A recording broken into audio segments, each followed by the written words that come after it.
Սիրելի լրագրողներ, ես ուզում եմ սկզբում ասուլիսի շնորհակալություն հայտնել, որ դուք եկել եք այս միջոցառումը լուսաբանելու եւ ասուլիսին ուզում եմ հատուկ նշել, որ լրագրողները մեզ համար անկախ իմ կարգավիճակից ես միշտ ասել եմ մեր ռազմավարական գործընկերներն են, որովհետեւ լրագրողի շնորհիվ է, որ քաղաքացին տեղեկանում է պետության աշխատանքի մասին եւ հնարավորություն ունի իր վերահսկողությունն իրականացնել պետության նկատմամբ։ Շարունակելու ենք մենք բնականաբար նույն վերաբերմունքով աշխատել լրագրողների հետ եւ դրա հերթական օրերից մեկն էլ սա է։ Հարավացություն ջան, Զարուհի Դիլանյան, պարոն Թաթոյան, խնդրում եմ անդրադառնալ հենց խորագրին, ձեր քաղաքական նախաձեռնության, միասնության թևեր, թեև նշեցիք, որ հայրենասիրների փնտրտուք է ենթադրում, այդուհանդերձ որ շերտերի, որ շրջանակների միասնությունն եք ակնկալում կամ ենթադրում, հաջորդ հարցը ձեր քաղաքական հայտը ցնցել է ոչ միայն այսպես իշխանամերձ շրջանակների պրոպագանդիստներին, այլև իրենց ընդդիմադիր ցույց տվող տարբեր շրջանակների չեն խուսափում արձագանքել, կոմենտել եւ այլն, ինչպես եք վերաբերում դրան։ Եվ քաղաքական ուղենիշների մասին խոսեցիք, արտաքին քաղաքականության հատվածը կարծեք մակերեսային ստացվեց մի քիչ, ինչ արտաքին քաղաքական նախապատվություններ ունեք, ես նկատի ունեմ վեկտորների մասին, ինչ կմանրամասնեք, որովհետև հասկանալի է, որ այսօր այդ հարցը ևս հանրային հետաքրքրությունների ոլորտում է, հաշվի առնելով մեր անհասկանալի արտաքին, այսպես անորոշ մի քիչ քաղաքականությունը, հենց վեկտորների ընտրության հարցում,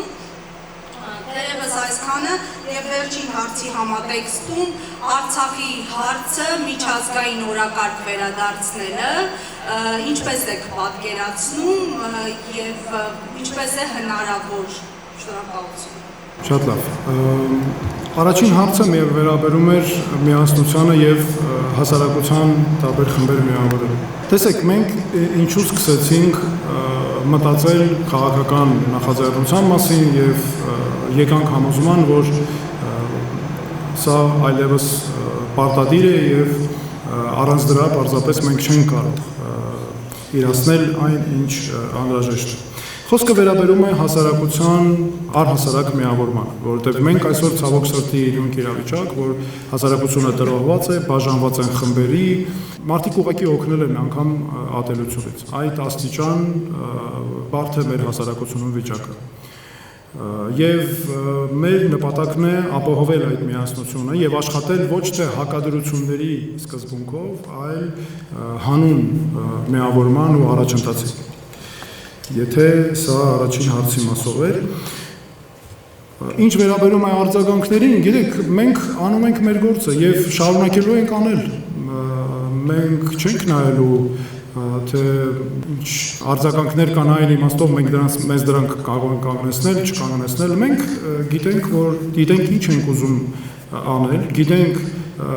ինչ է մեր երկրին անհրաժեշտ եւ շարունակելու ենք այդ ընթացքով գնալ առաջ։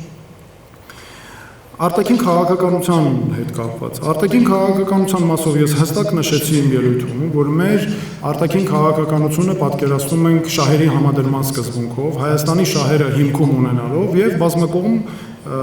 քաղաքականություն։ Եթե կլինեն ավելի կոնկրետ վերաբերելի հարցեր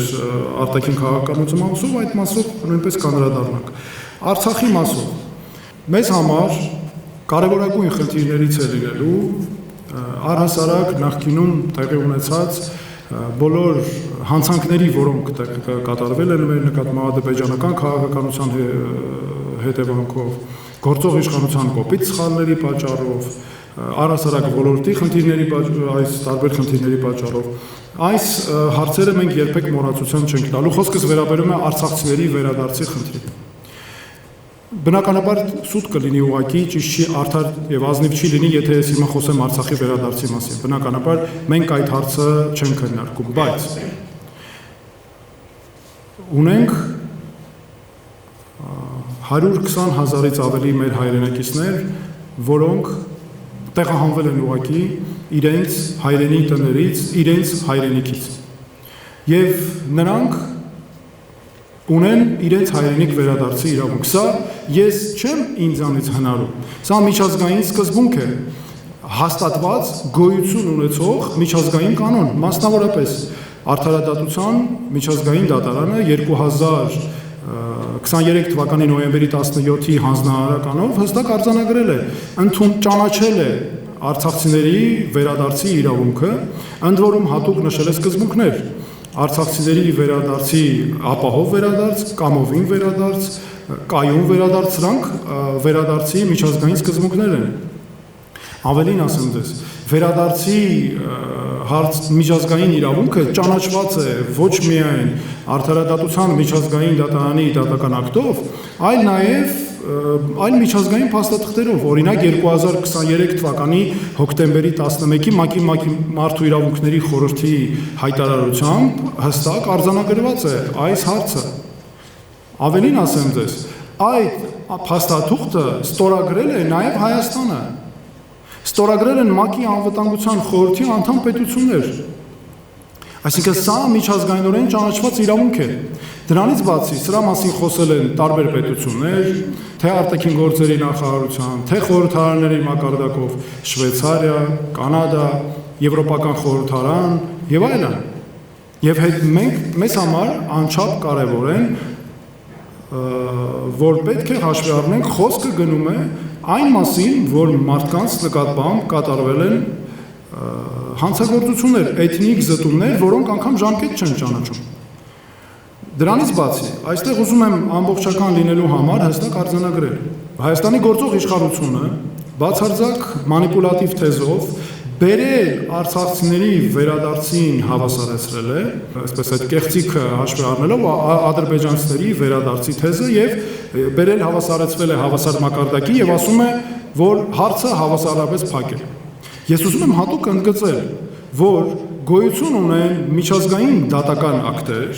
որոնք փակել են այդ հարցը առհասարակ։ Օրինակ 2021 թվականին Մարդու իրավունքների Եվրոպական դատարանը դատական ակտով հստակ արձանագրել է, որ այլևս այդպիսի գանգատների ներկայացնելը ժամանակավրեպ է։ Արդարադատության միջազգային դատարանը 2024 թվականին արձանագրել է, որ դա այլևս այդ դատարանի ենթակա քննության հարց չէ։ Այսինքն ինչ է ստացվում, մենք ունենք երկու միջազգային դատական ատյան, որոնք փակել են այս հարցը։ Հետևաբար ինչ է ստացվում, Հայաստանի կողմից մենք հստակ ունենք այսինքն հայերի, այսպես իրավունքների պաշտպանության, արցախահայության իրավունքների պաշտպանության առումով, մենք ունենք հստակ միջազգայինորեն ճանաչված իրավունք, իսկ մյուս մասով, եթե այս հարցը զարգանա ճանապարհով, ուրեմն նշանակում է սա տեղի ունենալու միայն քաղաքական լուծումով, որովհետև սրա իրավական ճանապարհները փակ են։ Դրանից բացի արցախցիների վերադարձի հարցերը մեր կամ որպես օրակարգային հարց, որպես միջազգայինորեն ճանաչված իրավունք միջազգային դատական ակտերով լինելուց զատ, մենք մեր երկրում ունենք մեր հայրենակիցներին ապահովելու, որպեսզի նրանք Հայաստանում ունենան արժանապատիվ կյանք, սոցիալական արժանապատիվ պայմաններ, առանց ատելության կյանք։ Այսօր տեսեք ինչ են կատարում։ Ամբողջ համացանցը, սոցիալական ցանցերը ողողված են արցախահայության նկատմամբ ատելությունով։ Իսկ մենք առաջարկում ենք բոլորովին այլ ճանապարհ, մասնավորապես մենք սկսելու ենք Արցախի ձայնը ծրագիր եւ այդ ծրագրի շրջանակներում հավաքագրելու ենք, արձանագրելու ենք կարիքները մեր Արցախի հայրենակիցների, որպեսզի ընտրություններից անմիջապես առաջ այնպես ենք անելու, որ մենք հստակ հավաքագրված ունենանք նրանց կարիքները, որ տեսնենք ինչ միջոցներ պետք է ձեռնարկվեն, որ մեր հայրենակիցները Հայաստանում ունենան արժանապատիվ կյանք եւ նաեւ սոցիալական պատշաճ պայմաններ։ Դրանից բացի, Իշխանության գալուց անմիջապես հետո մենք իրականացնելու ենք հատուկ ծրագրեր, ստեղծելու ենք Արցախի երեխաները հատուկ ծրագիր։ Այդ ծրագրի շրջանակներում ուսուցողական դասընթացներ ենք ապահովելու մեր երեխաներին, որպեսզի նրանք հանկարծ դուրս չմնան Հայաստանի հասարակությունից, կրթական ծրագրեր եւ այլն։ Արցախյան ինքնությունը հայկական ինքնության անբաժան մաս է։ Սա մեզ համար կարևոր սկզբունք է լինելու։ Մենք օրինակ Երևանի կենտրոնում ստեղծելու ենք Արցախին վերաբերող պատմության թանգարան։ Մենք ստեղծելու ենք հատուկ գերատեսչություն Արցախի եւ բռնի տեղահանվածների հարցերով։ Որպեսզի այս բոլոր հարցերը մենք կարողանանք հստակ համակարգել պետական մակարդակով։ Գիտեք ինչ կա։ Մենք ունենք 120,000-ից ավել հայրենակիցներ Արցախի։ Նրանք մեր հասարակության անբաժան մասն են, չէ՞, ամեն օր ապրում են, մեզ հետ են նրանք։ Հիմա դուք ուզում եք ասել, որ կամ որևէ մեկ ուզում ասել, մենք կարող ենք մոռանալ այս ամենը, խնդիրների առաջ աչքներս փակենք։ Դե իհարկե չի լինում, դրանից ավելի խնդիրները կմեծանան։ Այնպես որ այս հարցում մենք ցուցաբերելու ենք կոմպլեքս մոտեցում եւ մեր քաղաքականությունը հիմնված է լինելու այս սկզբունքների վրա։ Բայց մենք չենք առաջնորդվելու իհարկե պատրանքներով, ինչպես դες ասացի, կապված Արցախի վերադարձի, մենք այդ խոսույթը չենք ունենալու եւ մենք դա մեզ համար օրակարգային հարց իհարկե չենք համարում եւ դա կեղծիք էլ կլինի եւ անկեղծ չի լինի ժողովրդի նկատմամբ, եթե մենք շարունակենք այդ օրակարգով առաջնորդվենք։ Պարոն Թաթերյան, եթե դուք կաք իշխանության, ժառանգելու եք նաև այն բոլոր համաձայնությունները, փաստաթղթերը, որոնք ստորագրել է գործող իշխանությունը, այդ թվում միջազգային ատյաններից, հարցերը հետ կանչելու վերաբերյալ նախաստորագրված համաձայնագիր, ինչպես եք վարվելու այդ գրույթների հետ, արդյոք չեղարկվելու են կամ ինչպես եք անելու, երբ որ ժամանակին վտանգավոր եք համարել։ Երկրորդը սահմանազատման վերաբերյալ դուք ինքներդ Սյունիքում շատ եղել եք, խոսել եք մարդկանց հետ, ներքին հանդից, միջև այլ շրջաններ եւ տեղյակ եք այդ խնդիրներին, այս հարցում ինչ ճկունություն եք ցուցաբերելու, որովհետեւ հակառակ կողման զիջում է եւ քաղաքական որ ուժերի հետ եք համարում համագործակցությունը հնարավոր։ Առաջին հարցին պատասխանելով ասեմ։ Այո, դուք ասեցիք եթե, ես կասեմ երբ մենք գանք իշխանության, մենք իհարկե չենք հրաժարվելու Հայաստանի ստանձնած այն միջազգային պարտավորություններից, որոնք բխում են Հայաստանի շահերից։ Հայցերից հետ քաշելը ես երբևէ չեմ ասել, որ մենք համակերպվել ենք կամ ընդունում ենք դա։ Դուք ասեցիք, երբ ժամանակին ես վտանգավոր եմ համարել, ես հիմա էլ եմ վտանգավոր եմ, դա չափազանց վտանգավոր է, դա Հայաստանի ապագայի համար կործանարար է։ Հայցերից հետ քաշելը ձեռնտու է միայն Ադրբեջանի։ Ադրբեջանը հստակ գիտակցում է, որ այդ հայցերով մեծագույն կամ հայցերի արդյունքում, երբ դատական ակտերը կայացվեն, անգամ հիմա արդեն, մեծագույն խնդիրներ է ունենալու իր Հայաստանի զավթողական ծրագրերն առաջ տանելու հարցում։ Հետևաբար սրանք մեզ համար կենսական նշանակության հարցեր են մեր շահերը պաշտպանելու տեսանկյունից, եւ սա մենք ուղղակի բացառում ենք, սա սկզբունքային հարցերից է մեզ համար։ Եվ գիտեք ինչ կա, ի վերջո այս հայցերը ինչ են ներկայացվել։ Ներկայացվել են Հայաստանի քաղաքացիների, արցախցիների առասարակ մեր իրավունքների պաշտպանության համար, չէ՞։ Հիմա տեսեք, ես չեմ պատկերացնում ինչպես է, օրինակ Հայաստանի կառավարության ղեկավարը Նիկոլ Փաշինյանը խոսում միջազգային ատյաններում հայցերի հետ քաշելու մասին, երբ հստակ իմանալով, որ դրանք կոնկրետ մարդկանց իրավունքների պաշտպանության համար են։ Ասենք ինչպես է ինքը գնալու նայի այն մեր քաղաքացիների աչքերի մեջ, ովքեր ունեն ազգականներ, որոնք զոհվել են, օրինակ Ջերմուկի հարձակումների ժամանակ 2000 Ջերմուկի վրա ադրբեջանական հարձակումների ժամանակ 2022 թվականի սեպտեմբերին։ Մեր կին հայրենակիցները ամենադաժան ձևով խոշտանգվել էին։ Դուք հիշում եք երկու թևերը կտրելով, երկու ոտքերը կտրելով, աչքերին էին հանել, քար էին դրել աչքերից մեկի մեջ, մեր մարմինը մերկացրել են եւ գրել էին Յաշմա բառը ու այդ տեսանյութը հատուկ տարածել էին, որ վաղ սփռեն մեր հասարակությունը։ Ես գնացել եմ նրանց ընտանիքներ, նրանց տաներում եղել եմ։ Ես ո՞նց կարող եմ պատկերացնել մի իրավիճակ, որ ես նրանց աչքերի մեջ նայելով, իմանալով թե նրանք ինչ դաժանության են բախվել։ Առավել ևս սա ինչ որ անհատական օրինակ չէ, սա համատարած է եղել։ Ու ես գնամ հանկարծ հրաժարվեմ այդ հայցերից, բայց հատուկ հաջորդ անգամ ո՞նց եմ նայելու նրանց աչքերի մեջ։ Ես ինչպես եմ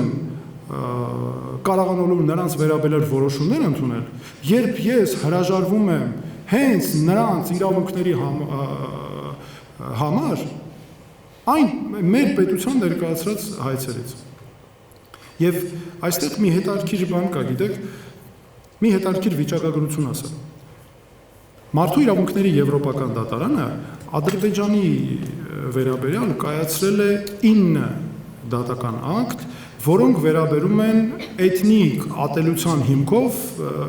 տարբեր հանցագործությունների, սպանությունների, խոշտանգումների եւ այլն։ 9 դատական ակտ, 9։ Մենք այս դատական ակտերով այս դատական ակտերը որևէ անգամ չենք օգտագործում մեր իրավունքների համար։ Ադրբեջանը ուներ մեկ ընդամենը այն էլ ոչ ամբողջական դատական ակտ, ադրբեջանցի մի խումբ փախստականների կողմից ներկայացված, որ այդ դատական ակտը չմնաց ամբիոն, որ Ադրբեջանի նախագահը չօգտագործի իր շահերի համար։ Մենք ունենք այսքան շատ հիմքեր, գործեր, այդքան հրապարակում ենք ամբողջ օրը ինչ է տեղի ունենում, եւ այս պայմաններում ինչպես կարող ենք հրաժարվել դատական հայցերից։ Այնպես որ սա մեզ համար հիմնարար հարց է, սա ոչ թե ինչ որ քաղաքական դիրքորոշման հարց է, սա Հայաստանի համար կենսական հարց է։ Ես նկատի ունեմ ինչ որ պայմանավորված քաղաքական մոդայով գործընթացներով, ոչ, շա Հայաստանի կենսական քաղաքական կենսական հարց է, որը այո մեր հստակ դիրքորոշումն է։ Սահմանազատման հետ կապված։ Այստեղ սահմանների հետ կապված ամբողջ գործընթացը տեղի ունեցել Հայաստանի քաղաքացիների իրավունքների կոպիտ խախտումներով։ Սա ես ուզում եմ նույնպես նշել։ Ես դրա մասին բազմիցս գիտեք, որ դա արձանագրել եմ, որովհետև ես Հայաստանի մարդու իրավունքների պաշտպանն էի եւ իմ պաշտոնական լիազորությունների ժամկետն ավարտելուց հետո շարունակել եմ իմ աշխատանքը եւ սահմանների հետ կապված նույն խախտումները շարունակել ենք արձանագրել։ Եվ հենց հիմա էլ գիտեք, ադրբեջանական զինված ուժերը ոչ միայն պարզապես ընդհանուր պետք է ասենք Հայաստանի տարածքում, այլ մեր քաղաքացիներին սեփականության իրավունքով պատկանող հողերի մեջ են, տների մեջ են, կադաստրային փաստաթղթերով մենք ունենք այդ բոլոր փաստաթղթերը, կադաստրային փաստաթղթերով տները, հողերը պատկանում են մեր քաղաքացիներին, ադրբեջանական զինված ուժերը հերիք չի մեր հողերի մեջ այսպես նստած են, նաև շարունակում են իրենց ապօրինի գործունեությունը, մենք ունենք նաև տվյալներ, որ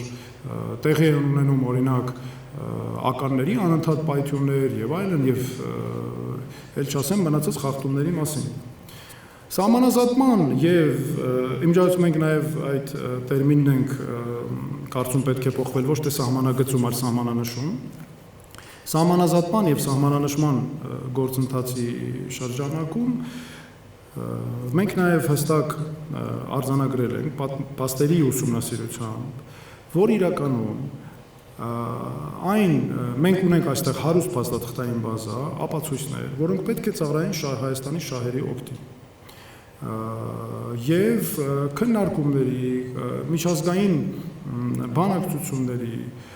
ժամանակ դրանք առաջ են քաշելու նաև օրինակ գործող իշխանությունը հիշում եք, որ հայտարարում էր անընդհատ, որ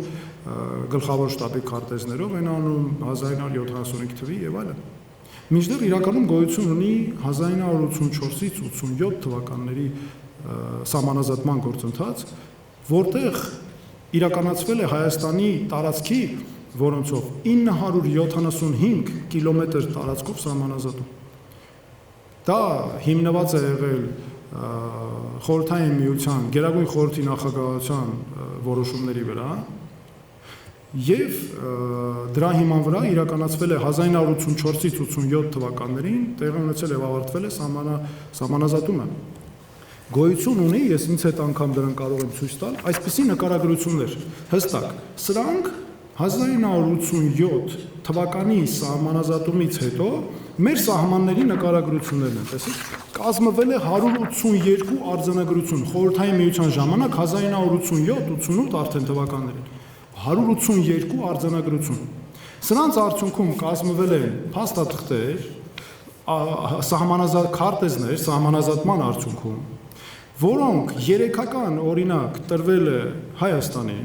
երեքական օրինակ տրվել է Ադրբեջանին եւ երեքական օրինակ փոխանցվել է Մոսկվային։ Այսինքն, սա ինչ է նշանակում, որ մենք այս հարցերով հստակ ունենք Հայաստանի օգտին փաստաթղթեր։ Եվ գիտեք, գլխավոր շտաբի քարտեզները անընդհատ դրանք բերելը ինձ համար բացարձակ անընդունելի է, որովհետև գլխավոր շտաբի քարտեզները ռազմական քարտեզներ են։ Ասենք դրանք ինչ է նշանակում։ Այս կամ այն բլուրը, գետը, չգիտեմ որ, բայց ռազմական նշանակության տեսանկյունից։ Իսկ 1987-88 թվականի այդ 87-ի ավարտով այսպես սահմանազատման process-ը արդեն խոսքը վերաբերում է հստակ քարտեզի տեղանքները որոշելով, ընդ որում այդ սահմանազատման արդյունքում փաստաթղթերը, որոնց արդյունքում տեղի ունեցել սահմանազատումը, հանձնվել են նաև տեղանքներին, այսինքն տեղի բնակչությանը, գյուղը հողօգտագործողներին նաև։ Եվ այդ սահմանազատման արդյունքներով մենք ունենք հստակ մեր այնպիսի իրավիճակ, որ կարող ենք եւ պետք է պաշտպանենք մեր իրավունքները ու բնականաբար սահմանա-ադրբեջանական ապօրինի ներխուժումները նույնպես այսպես կարևոր հարց են, որոնք պետք է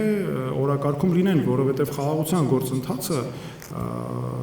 որպես արդյունք բազմակողմանի, համակողմանի process է եւ այս հարցերը նույնպես պետք է ընդգրկված լինեն։ Եվ որուժերի, դե գիտեք ինչ, մենք ստեղծել ենք այս քաղաքական նախաձեռնությունը, դրա արդյունքը զարգացման դեպքում կլինի կամ կուսակցության տեսքով, կամ որևէ այլ քաղաքական միավորի տեսքով, բնականաբար մասնակցելը առաջիկա ընտրական գործընթացներին։ Եվ մենք կենտրոնացած ենք մեր գաղափարախոսության վրա, մենք մեր գաղափարախոսությունը հիմնված է եւ ճանապարհը որ ցույց ենք տալիս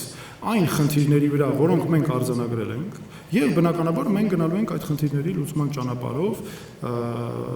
հետեւաբար բոլոր որոշումները կայացվելու են ելնելով այս հստակ սկզբունքներից։ Պարոն Խաթունյան, դուք որքան եք գնահատում ձեր շանսերը ընդհանրապես խորհրդարանում հայտնվելու, սա կխնդրեմ դիտարկեք նաև այն համատեքստում, որ երկրորդ նախագահը իր ասուլիսի ընթացքում անդրադարձավ ընդհանուր առմամբ իր պատկերացումներով, որ խորհրդարանում դեռևս 3 ուժեր են կարողանալու անցնել, դա քաղաքացիական պայմանագիրն է, Հայաստան տարաշիկը, Ռոբերտ Քոչարյանի գլխավորությամբ եւ մեր ձևով շարժումը, արդյոք դուք ունեք հարցումներ սոցիոլոգիական, որոնք ցույց են տալիս, թե դուք ինչ ռեյտինգ ունեք եւ նաեւ քաղաքական օրակարգի մասին, դուք ինչ օրակարգով եք ներկայանալու քաղաքացիներին, որովհետեւ քաղաքացիական պայմանագիրը նշում է, որ ապագա կախոսույթը փոխվել է, ապագան այսօր է եւ իրենք խաղաղության օրակարգն են առաջ տանելու, ընդդիմության օրակարգը որն է։ Ուզում եմ հստակ նշել, որ մենք ձևավորում ենք, սա ինքնուրույն քաղաքական նախաձեռնություն է։ Ես հատուկ իմ ուղերձում եմ նշել, որ տեսաուղերձում, որ մենք ցույց ենք տալու, որ կա ինքնուրույն միտք, ինքնուրույն խոսք եւ կարող թիմ։ Եվ բնականաբար մենք առաջ ենք շարժվելու մեր այս ուղերձներով։ Մենք հայտարարեցին նաև ես, որ մենք գալիս ենք հիմնախնդիրները լուծելու։ Մենք հավակնում ենք իշխանություն ձևավորելու։ Ես հավակնում եմ Հայաստանի Հանրապետության վարչապետի պաշտոնին Մենք որպես ինքնուրույն քաղաքական ուժ այդ օրակարգով ենք շարժվելու, բնականաբար նաև այս հիմնախնդիրները լուծելու հարցում միասնական ուժերով շարժվելուն, այսինքն հասարակության միասնություն։ Հետևաբար մենք հասարակության միասնությամբ եւ համերաշխությամբ, նաեւ բայց միասնական ջանքերը միավորելու հանունի օրակարգով էլ շարժվելու ենք առաջ։ Ինչ վերաբերում է հանրապետության պաշտոնաթող նախագահի ասուլիսին եւ քաղաքացիական պայմանագիր, ասեցի, քաղաքացիական պայմանագրի դիրքորոշումներն, դա նրանց դիրքորոշումներն են։ Ես հիմա խնդիր չունեմ անդրադառնալու եւ գնահատականներ տալու նրանց դիրքորոշումներին։ Ես ասում եմ ինչ մենք ենք անելու։ Եվ սա ասում եմ շատ հստակ, սա ասում եմ ազնիվ ձևով մեր քաղաքացիներին եւ ասում եմ, որ մենք լայնածավալ գործունեություն ենք սկսելու հենց այս հիմնարար գաղափարներից ելնելով։ Խաղաղություն։ Գիտեք, ես իրականում ակնկալում եմ այդ հարցը որ կտակ, որովհետև այո, գլխավոր քննարկվող հարցերից է խաղաղությունը հատուկ ուզում նշել։ Բացարձակ արժեք է, ես միշտ եմ սա ասել։ Խաղաղությունը մեզ համար անբեկանելի է։ Չի կարող ներառել խաղաղության որևէ գործընթաց։ Բայց խաղաղությունը արդյունք է։ Խաղաղությունը արդյունք է բազմաթիվ գործընթացների։ Խաղաղությունը արդյունք է նրա, որ պետք է ունենաս ուժեղ անվտանգության համակարգ։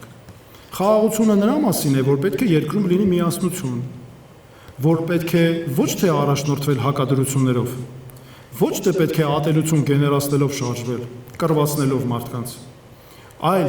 աշխատել հանունի, որ մեր խնդիրները լուծենք։ Մենք տեսեք ինչքան խնդիրներ ունենք, չէ՞։ Ամեն օր բախվում ենք ամեն մեկս այդ խնդիրներին։ Տեսեք մենք ինքներս մեր յուրերներով ինչքան խնդիրներ բարձրացրեցինք։ Վստահ եմ դուք բոլորդ այստեղ մեծ քաղաքացիները դրանից շատ ավելին գիտեն։ Այնպես որ մենք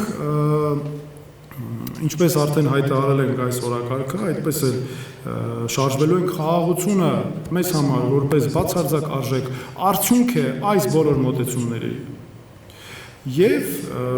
մենք այստեղ ղեկավարվել ենք ոչ միայն արտաքին գործոններով, այլ ներքին գործոններով, որոնք կարևորագույն նշանակություն ունեն։ Շնորհակալություն։ Ելակվարեջան իրականում լրատվական բարոյթակը մենք տեսանք, որ ձեր կողքին մեկ նախկին նախագահ Դավիթ Ամենյանն էր, բացի իրենից հանրային ինչպիսի դեմքեր եք ներողություններ գրավել ձեր քաղաքական միավորի մեջ, մամուլն արդեն գրել էր, որ նախկին քաղաքական կարող է լինել ձեր թիմում այդպես է, այդպես չէ, եւ նաեւ ասեցիք, որ հավակնում եք վարչապետի պաշտոնի, ձեզ տարբեր փոխոցային պայքարների ժամանակ առաջարկվել է արդյոք լինել դեմոկրատիական միասնական տեխնազոն, եթե այո, ինչպիսի է եղել ձեր արձագանքը, եւ նաեւ այս բանի ակնհայտ է, որ Հայաստանի սուվերեն տարածքում կան շտամական զորքեր, արդյոք հավանական համարում եք, որ խաղաղության պայմանագիրը կլուծի վերջնական այս հարցը, այդ թվում եւ նաեւ գերիների, որոնց հարցը գիտենք, որ ներառված չէ խաղաղության պայմանագրում, հնարավոր կլինի արդյոք առհասարակ Արցախից գերմարված Արցախի քաղաքական ղեկավարությունը նաեւ մյուսները ազատ արձակվեն այս պայմաններում։ Շնորհակալություն։ Սկսեմ առաջին հարցից, որը վերաբերում էր մեր թիմի անդամներին, այս քաղաքական նախաձեռնության անդամներին։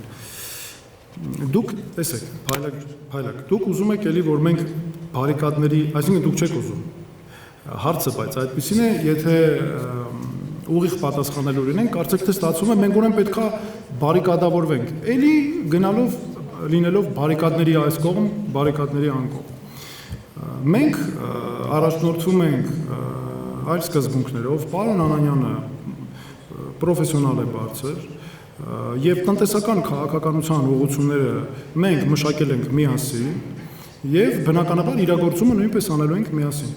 Ինչ վերաբերում է մեր մյուս քաղաքական նախաձեռնության անդամներին, եթե պետք է հենց այդպես ինքնանպատակ է հանրային ճանաչում ունեցող մարդիկ, այո, իհարկե մեզ մոտ կլինեն հանրային եւ կան հանրային ճանաչում ունեցող մարդիկ։ Բայց եթե մենք շարժվում ենք պրոֆեսիոնալիզմի սկզբունքով, հիմա պատկերացեք մենք ունենանք հանրային ճանաչում ունեցող մարդիկ, բայց դրանք ոչ պրոֆեսիոնալին են գան ինչ անեն։ Այսօրվա վիճակը դուք կարծում եք ինչի՞ց է այսպես։ Մենք այսօր ամեն ոլորտում տեսեք ինչքան խնդիրներ կան։ Հələ մի հատ եկեք վերցնենք թմրամիջոցների շրջանառության ոլորտը։ Մեր իրավապահ մարմինները ես վստահ եմ ամեն օր չարչարվում են, բայց հələ տեսեք քաղաքական մակարդակում ինչ վիճակ է։ Այդ քաղաքական մակարդակի պատճառից է, վիճակից է, չէ՞ որ գալիս սա ահագնացող տեմպերի է հասել։ Դուք կարծում եք այսօրվա հանրային քաղաքական գործիչները հանրային ճանաչում չունեին երբեք։ Հանրային ես լավ գիտեմ, չէ՞, բոլորս գիտենք, ես մարդու իրավունքների պաշտպանն էի։ Իհարկե նրանք ունեին հանրային ճանաչում, բայց սա դասական օրինակ է, որ եթե դու հանրային ճանաչում ունես առանց պրոֆեսիոնալիզմի, գալիս ես մի աշխատանքի, որից դու չես հասկանում ընդհանրապես, չես տիրապետում, թե ինչ ես դու անելու։ Դու անձնական հարստության միջոց ես սկսում օգտագործել այդ պաշտոնը ինչ որ հաշվեհարդարների համար, քո սխալները կոծկելու համար, որտեղ դու սխալներ ես, չէ՞, դու սխալները չուր տալու, ինչ ես անելու, անընդհատ կոծկելու ես այդ սխալները։ Սա է նաև որ մենք եթե միայն այդ հանրային գործիչ լինելու գաղափարախոսությամբ շարժվենք, մեր ամբողջ երկիրը լցնելու ենք դիլետանտիզմով, շատ ներողություն։ Իսկ մենք չենք կարող մեն նման ճոխություն տալ։ Դրանից բացի ես ասում եմ ասել, որ մենք ունենք պրոֆեսիոնալներ։ Ես հատուկ եմ ուղղարձով նշել, հիմա էլ եմ ասում, ունենք կարող թիմ։ Մենք հասկանում ենք Հայաստանի արժև ծառացած մարտահրավերները։ Մենք հասկանում ենք ինչպես լուծել այդ խնդիրները եւ բնականաբար լուծելու ենք դրանք։ Ես ինքս որպես Հայաստանի մարդու իրավունքների պաշտպան, դրանից առաջ բազմիցս ընդգրկված լինելով այս բնակավարներում խնդիրներին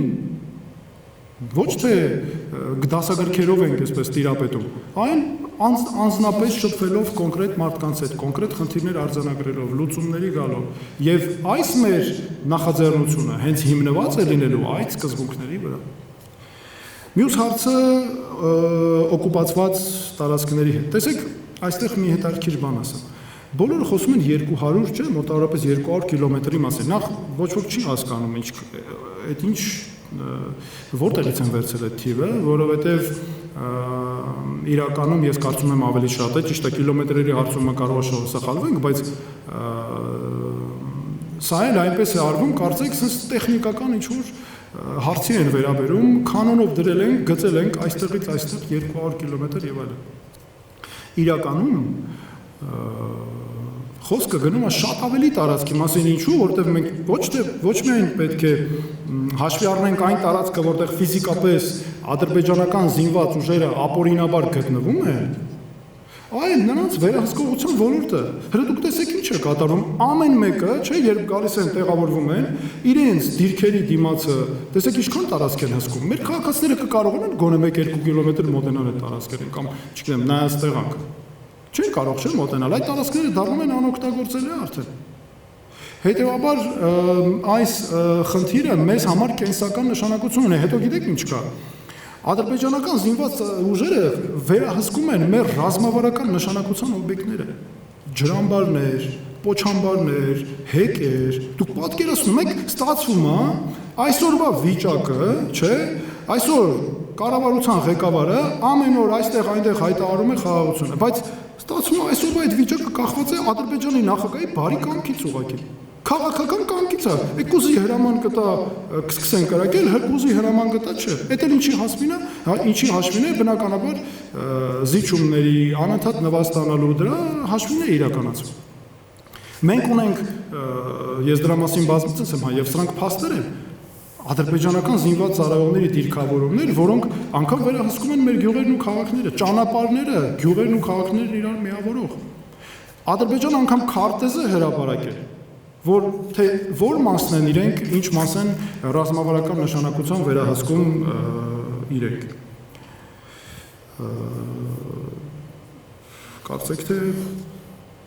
պատասխան գերիների հարցը։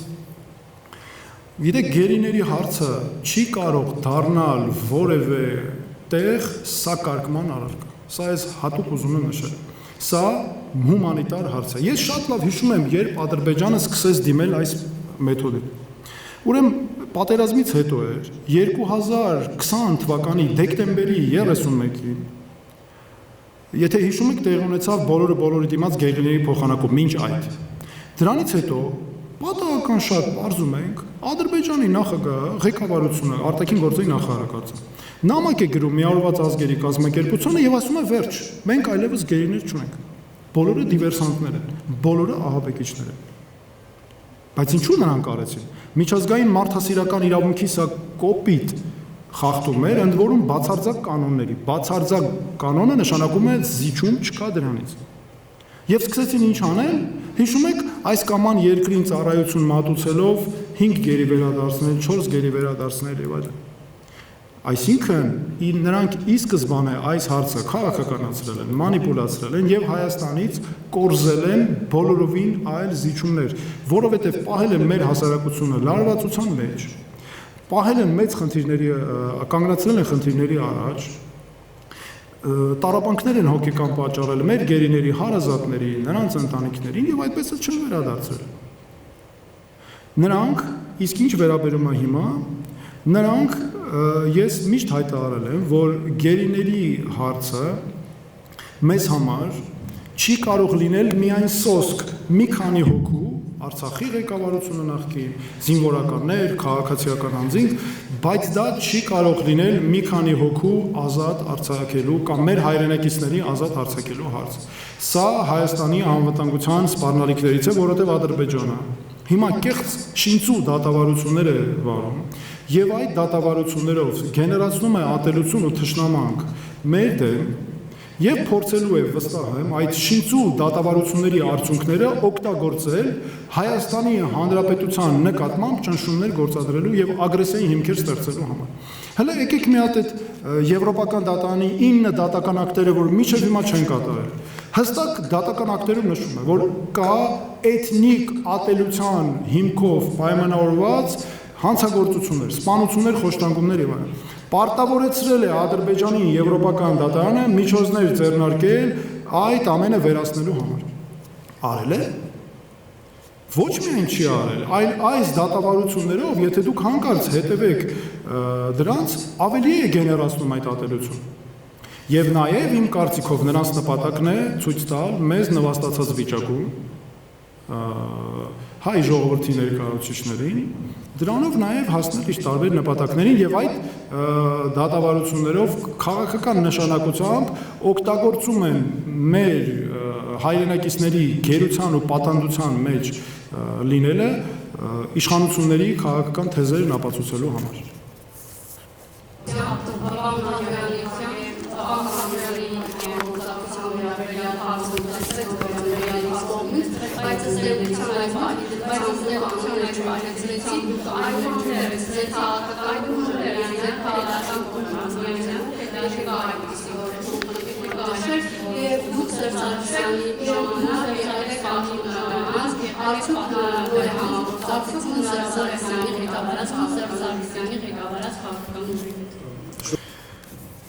Շնորհակալություն հարցի համար։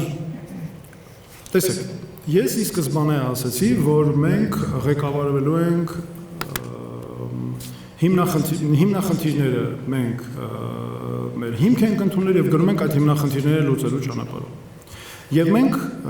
նաև հայտարարել ենք, որ մեզ անհրաժեշտ է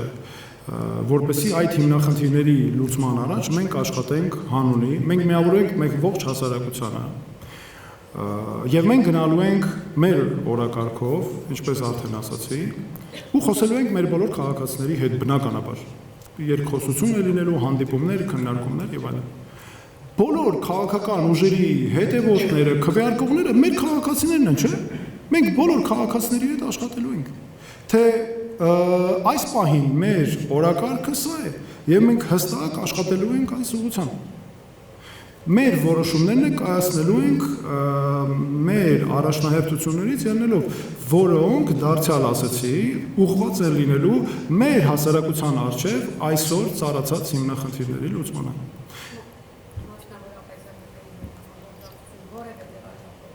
Տեսեք, ես հիմա նորից ասեցի, ես այդ դաշտեր ում հետ, ոնց, ինչ, ես հիմա չեմ մտնելու այդտեղ։ Ես հստակ ասում եմ, որ մենք մեր հիմնախնդիրները, որոնք արձանագրել ենք, մենք պետք է լուծենք։ Հիմա եթե ես նորից դուք տարեք ինձ այդ դաշտ, ես այդտեղ չեմ մտնել, որովհետև դա մեր օրակարգը չի։ նախկին, ներկա, սև, սպիտակ եւ այլն։ Դա մեր օրակարգը չի։ Մեր օրակարգը աշխատել հանուն, ոչ թե հակադրություններով, աշխատել խնդիրներ լուծելու համար, մեր ժողովրդի համար խնդիրները, մեր երկիրը բոլորով միասին այս վիճակից հանելու համար։ Սա է լինելու մեր աշխատանքը, մեր օրակարգը քաղաքացիների հետ։ Սպուտնիկ Արմենիա, Շուտսավարյան, Արթատյան, երկու հարցում։ Առաջին հարցը դուք իհարկե ծրագրի ներկայացման ժամանակ ասացիք, քաղաքականությունը շարքի հարցակ։ Ես ավելի ուզում եի կոնկրետացնել անվտանգային քաղաքականության ոլորտում, ռազմատեխնիկական նաև մասնավորապես ինչ ուղեկից է տարվելու եւ կան արդյոք երկրներ, որոնք ձեր իշխանության գալու պարագայում ձեր համար առաջնահերթ են լինելու այդ երկրների հետ համագործակցելու մեր անվտանգային համակարգը նրանց միջոցով ուժեղացնելու համար, սա առաջին հարց, երկրորդ հարցը Ադրբեջանի պետանվտանգության ծառայության պետը հայտարարել է, որ նրանք առաջին պատերազմից իբր մոտ 3900 արետ կորածուն են, ինչ է կարծում չեք տեսնում այստեղ վտանգ, որ այս նարատիվ, այս խոսույթը նրանք օգտագործեն ապագա բանակցություններում մեր վրա հավելյալ ճնշում գործադրելու, նոր զիջումներ կորզելու նպատակով շնորհակալություն։ Ռազմատեխնիկական համագործակցության մասով նախ մեր օրակարգային կարևոր հարցերից է ունենալ ուժեղ պետություն, որ կարող է ինքն իրեն պաշտպանել եւ մենք շարժվելու ենք սեփական պաշտպանական համակարգը զարգացնելու, սեփական ռազմաարդյունաբերությունը զարգացնելու եւ ավելի պաշտպանված երկիր ունենալու համար։ Ինչ վերաբերում է ռազմատեխնիկական համագործակցությանը, ես արդեն հայտարարեցի արտաքին քաղաքական օրակարգի մեր սկզբունքները, այդ սկզբունքներով էլ շարժվելու ենք առաջ, այդ թվում կապված ռազմաքաղաքական համագործակցության հարցերի հետ։ Այսինքն մեր արտաքին քաղաքականությունը լինելու է այդ սկզբունքների շրջանակում։ Տեսեք, դուք ուղղակի որ այդ հարցը տալիս եք, հիմա ես որ սկսեմ պատասխանել, կիսատ կլինի, դրա համար ամբողջական երևի ամբողջական այդտեղ մեզ պատասխան է անհրաժեշտ։ Մասնավորապես այսպես ասեմ, եթե դուք կոնկրետ երկրներ նկատի ունեք, ասեք, ես այդպես էլ պատասխանեմ։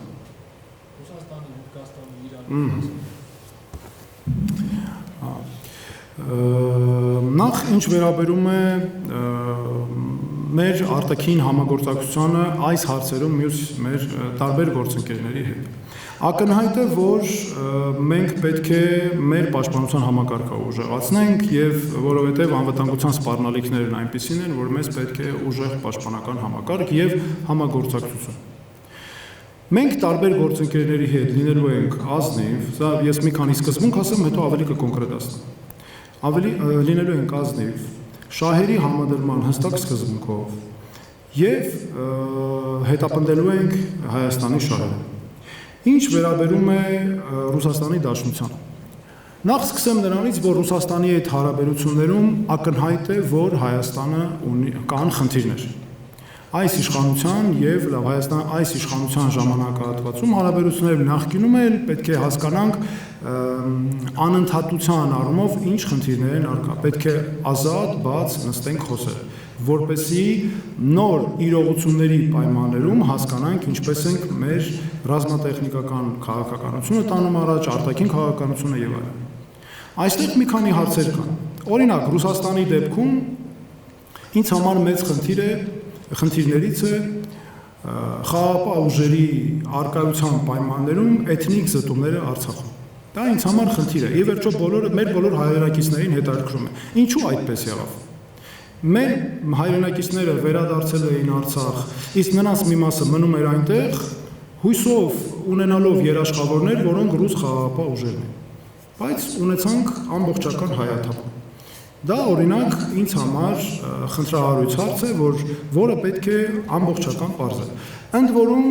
այս հարցերը պարզել երբ նկատի ունեմ, ես նկատի ունեմ նաև հրապարակային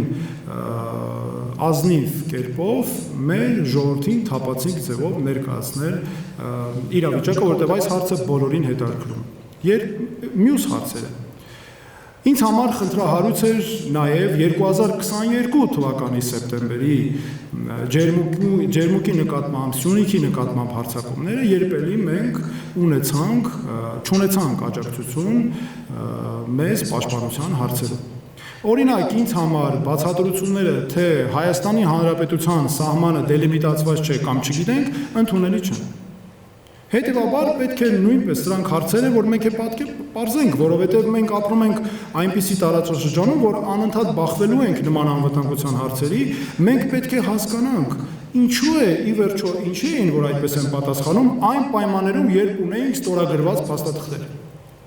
Ես հիմա անգամ անընդունելի եմ անգամ այս հիմքով դիմեցին, այն հիմքով դիմեցին, դա ձևական պատճառաբանություն է, չէ, որովհետև մենք ունենք արդյունք երկիր հարձակման ենթարկված, որը չստացավ պաշտպանություն։ Իհարկե նաև Արցախի հետ կապված է շատ կարևոր։ Արցախի 2020 թվականի 44-օրյա պատերազմի ժամանակ նույնպես աջակցությունը ինձ համար կամ այդ աջակցություն չլինելը նույնպես խնդիր է։ Բայց մյուս կողմից ես սրան բազմակողմանի եմ նայում։ Մյուս կողմից օրինակ պատերազմի ժամանակ ակնհայտ է, որ Հայաստանի իշխանությունները նույնպես կոպիտ սխալներ էին թույլ տալիս։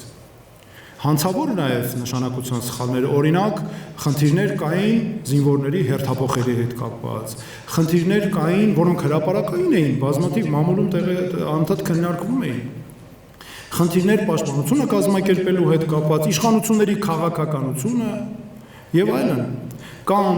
Պրագայի, Սոչի եւ այլ հայտարարություններ, այսինքն այս հարցերը ինձ համար բազմակողմանի ստուգման առարկա պետք է լինեն։ Ես չեմ կարող ֆրագմենտացված նայել այս հարցին։ Հասկանում եք, երկրի ղեկավարը, որը կամ մարդ, ով հավակնում է երկիր ղեկավարել, եթե իր որոշումները պետք է ունի ֆրագմենտացված կամ էպիզոդիկ, այս կամ այն խնդրի ընդհանրապես մեկ կողմի անդրադառնալով, այդտեղ որոշումներ չեն կարող ճիշտ կայացվել։ Մյուս կողմից մեր արտաքին քաղաքականության բնակավարում մենք այնպիսի իշխանություն ենք լինելու, որ չի հրաժարվելու իր հանձնառություններից եւ կատարելու է իր հանձնառությունները։ Օրինակ Հայաստանի իշխանությունն այսօր ամբողջությամբ տանում է մի խոսույթ, որը ամբողջությամբ հակադրում է այս սկզբունքին։ Վերջերս ԵԽԽՎ-ում Նիկոլ Փաշինյանը հայտարարեց, որ համեմատում էր իր խաղաղության կոնցեպցիան երեխայի հետ, հələ այլ հարց է, որ իմ կարծիքով երեխաների արժանապատվությունը, որը վիրավորելով շատ դատապարտելի բառապաշար էր օգտագործում հիվանդ երեխաներ, լրագրողներից մեկն էլ լրագրողին չեմ թիրախավորում, ուղղակի լրագրողներից մեկն էլ ասում է, ինչ է, անբուժելի հիվանդ է, նա էլ ասում է, սա ինչ բառապաշար է, սա երկրի ղեկավարի բառապաշար է։ Խաղաղություն այսպես խաղաղության վերաբերող հարցազրույցի ժամանակ նա ճանապարհային երթևեկության կանոնների հետ է համեմատում իր քաղաքականությունը եւ ասում է, այ մենք սովորում ենք ինչպես որ ավտոմեքենաներն են, վարորդներն են երթևեկում, այ մենք սովորում ենք երթևեկել այդ մեքենաներով, դրա համար մենք օրինապահ պետք է լինեինք, առաջ չէինք իմացել, ասենք, կարծեք թե մենք ագրեսոր ազգ ենք ամբողջ այսպես ողջ ժամանակահատվածում մեր պատմության ժամանակ եղել։ Օրինակ սա հստակ օրինակ է, որ նա իր այդ քայլով հակասում է ուղիղ ինքն իրեն, այսինքն կոնկրետ դեպքում Հայաստանի Հանրապետությունը ստանձնում է պարտավորություն, հետո անում է քայլեր, որոնք հակադրում են ու հրաժարվում է դրանցից։ Համեմատում եմ սա քիչ առաջ ասած արցախցիների վերադարձին վերաբերող հարցի հետ։ Ես ասացի, Հայաստանը ինքը ստորագրել է ՄԱԿ-ի մարդու իրավունքների խորհրդի հայտարարությունը, որը դատապարտում է Ադրբեջանի էթնիկ զտումները, ազդարարում է արցախցիների վերադարձի իրավունքը, Հայաստանը ինքը դիմել է ՄԱԿ-ի արդարադատության միջազգային դատարան, որ արցախցիները վերադառնան, դատարանը որոշումը կայացրել է, հիմա ասում է մենք իրատեսական չենք համարում։ Հիմա ակնհայտ չի, որ մենք այստեղ գործ ունենք իշխանություն, որը գնում միջազգային պարտավորությունները ստանձնում, հետո գալիս, քանի որ ներքին քաղաքական իրավիճակի համար իրեն դա պետք չի, գալիս հրաժարվում է այդ իր պարտավորություններից։ Այս սրանով դուք պատկերացնում եք, մենք ինչ ուղերձներ ենք հղում միջազգային հանրությանը։ Ես իմ ելույթում ասացի, այսինքն նշանակում է մենք ունենք անկայուն արկածախնդրության ավելի շատ անկայունության հատկապես ոչ հուսալի գործընկեր պետություն, ում հետ չգիտես ինչ է հնարավոր պայմանավորվել։ Դրա համար մենք հատուկ ասեցինք, որ քանիսը շեշտեցի, որ լինելու ենք իշխանություն, որը հանձնառու է լինելու իր բոլոր պարտավորություններին, մտածելու է նախապես ինչ պարտավորություններ է ստանձնում, հետո նոր գնալու է ստանձնի այդ պարտավորությունները, իսկ ստանձնելու դեպքում կատարելու է այդ պարտավորությունները։ Եվ մենք նույնը պահանջելու ենք մեր գործընկերներից, արտաքին քաղաքական բնակավարի։ Օրինակ Ռուսաստանի դեպքում է, եթե մենք նրանց հետ ունենք ռազմավարական դաշնակցային պարտավորություններ, փաստաթղթեր ստորագրված։ Պետք է նստենք, ազնիվ, պարզ խոսենք, նոր օրակարգ ձևավորենք, հասկանանք, այդ ինչ եղավ ի վերջո, որ այս միջազգային պարտավորությունները թղթի վրա որ կային, տեղի չունեցան։ Փաստ է, չէ՞, բոլորս կարող ենք, դա իրականությունից չենք փախչի։ Եվ դրանից բացի շատ կարևոր է, որ գործընկերներին եւ մենք լինելու ենք այնպիսի իշխանություն, որ մեր գործընկերներին պարզ ասելու ենք, թե ինչը մեզ դուր չի գալիս, ինչը մեր շահերից չի բխում։ Մյուս կողմից մենք ճանաչելու ենք մեր գործընկերների շահերը, որոնք են, եւ նաեւ գնալու ենք, հաշվի ենք առնելու կամ քննարկելու ենք բնականաբար նաեւ նրանց շահերը, բայց Հայաստանի շահերի առաջնահերթության տեսանկյունից։ Այսինքն այս հարցերին մի փոքր այսպես լայն պատասխան ստացա, բայց մենք ամբողջական ես փորձեցի դրան տալ, թեև էլի հարցեր այսպես տարբեր կողմեր մնացին, եթե էլի հարցեր լինի, կարող ենք շարունակել։ Պարոն Թաթոյան, Անհատ Կորան։ Այնտեղ ներողություն, մի փոքր հարց մնաց, անհատ կորածների հետ կապված։ Ինչ ենթատեքստում էր։ Հա, գիտեք, մենք նույնպես ունենք անհայտ կորածներ, որոնք 90-ականներից են։ Օրինակ, օգոստոսի 30-ը անհայտ կորածների օրն է։ Ես Պարոնյան թատրոնում հրավիրվել էի անհայտ կորածների ծնողների կողմից հատուկ ելույթ ունենալու, որի համար շատ շնորհակալ եմ նրանց։ Ես գնացի բնականաբար, մենք խոսեցինք, այնտեղ կային այն անհայտ կորածների ազգականները, որոնք դեռ 90-ական թվականներից են։ Մենք դա նույնպես մենք պետք է օգտագործենք։ Մենք ոչ մի այս պահին հնարավորություն չունենք ստուգելու, թե օրինակ Ադրբեջանը ինչ սկզբունքներով է ղեկավարվել, որ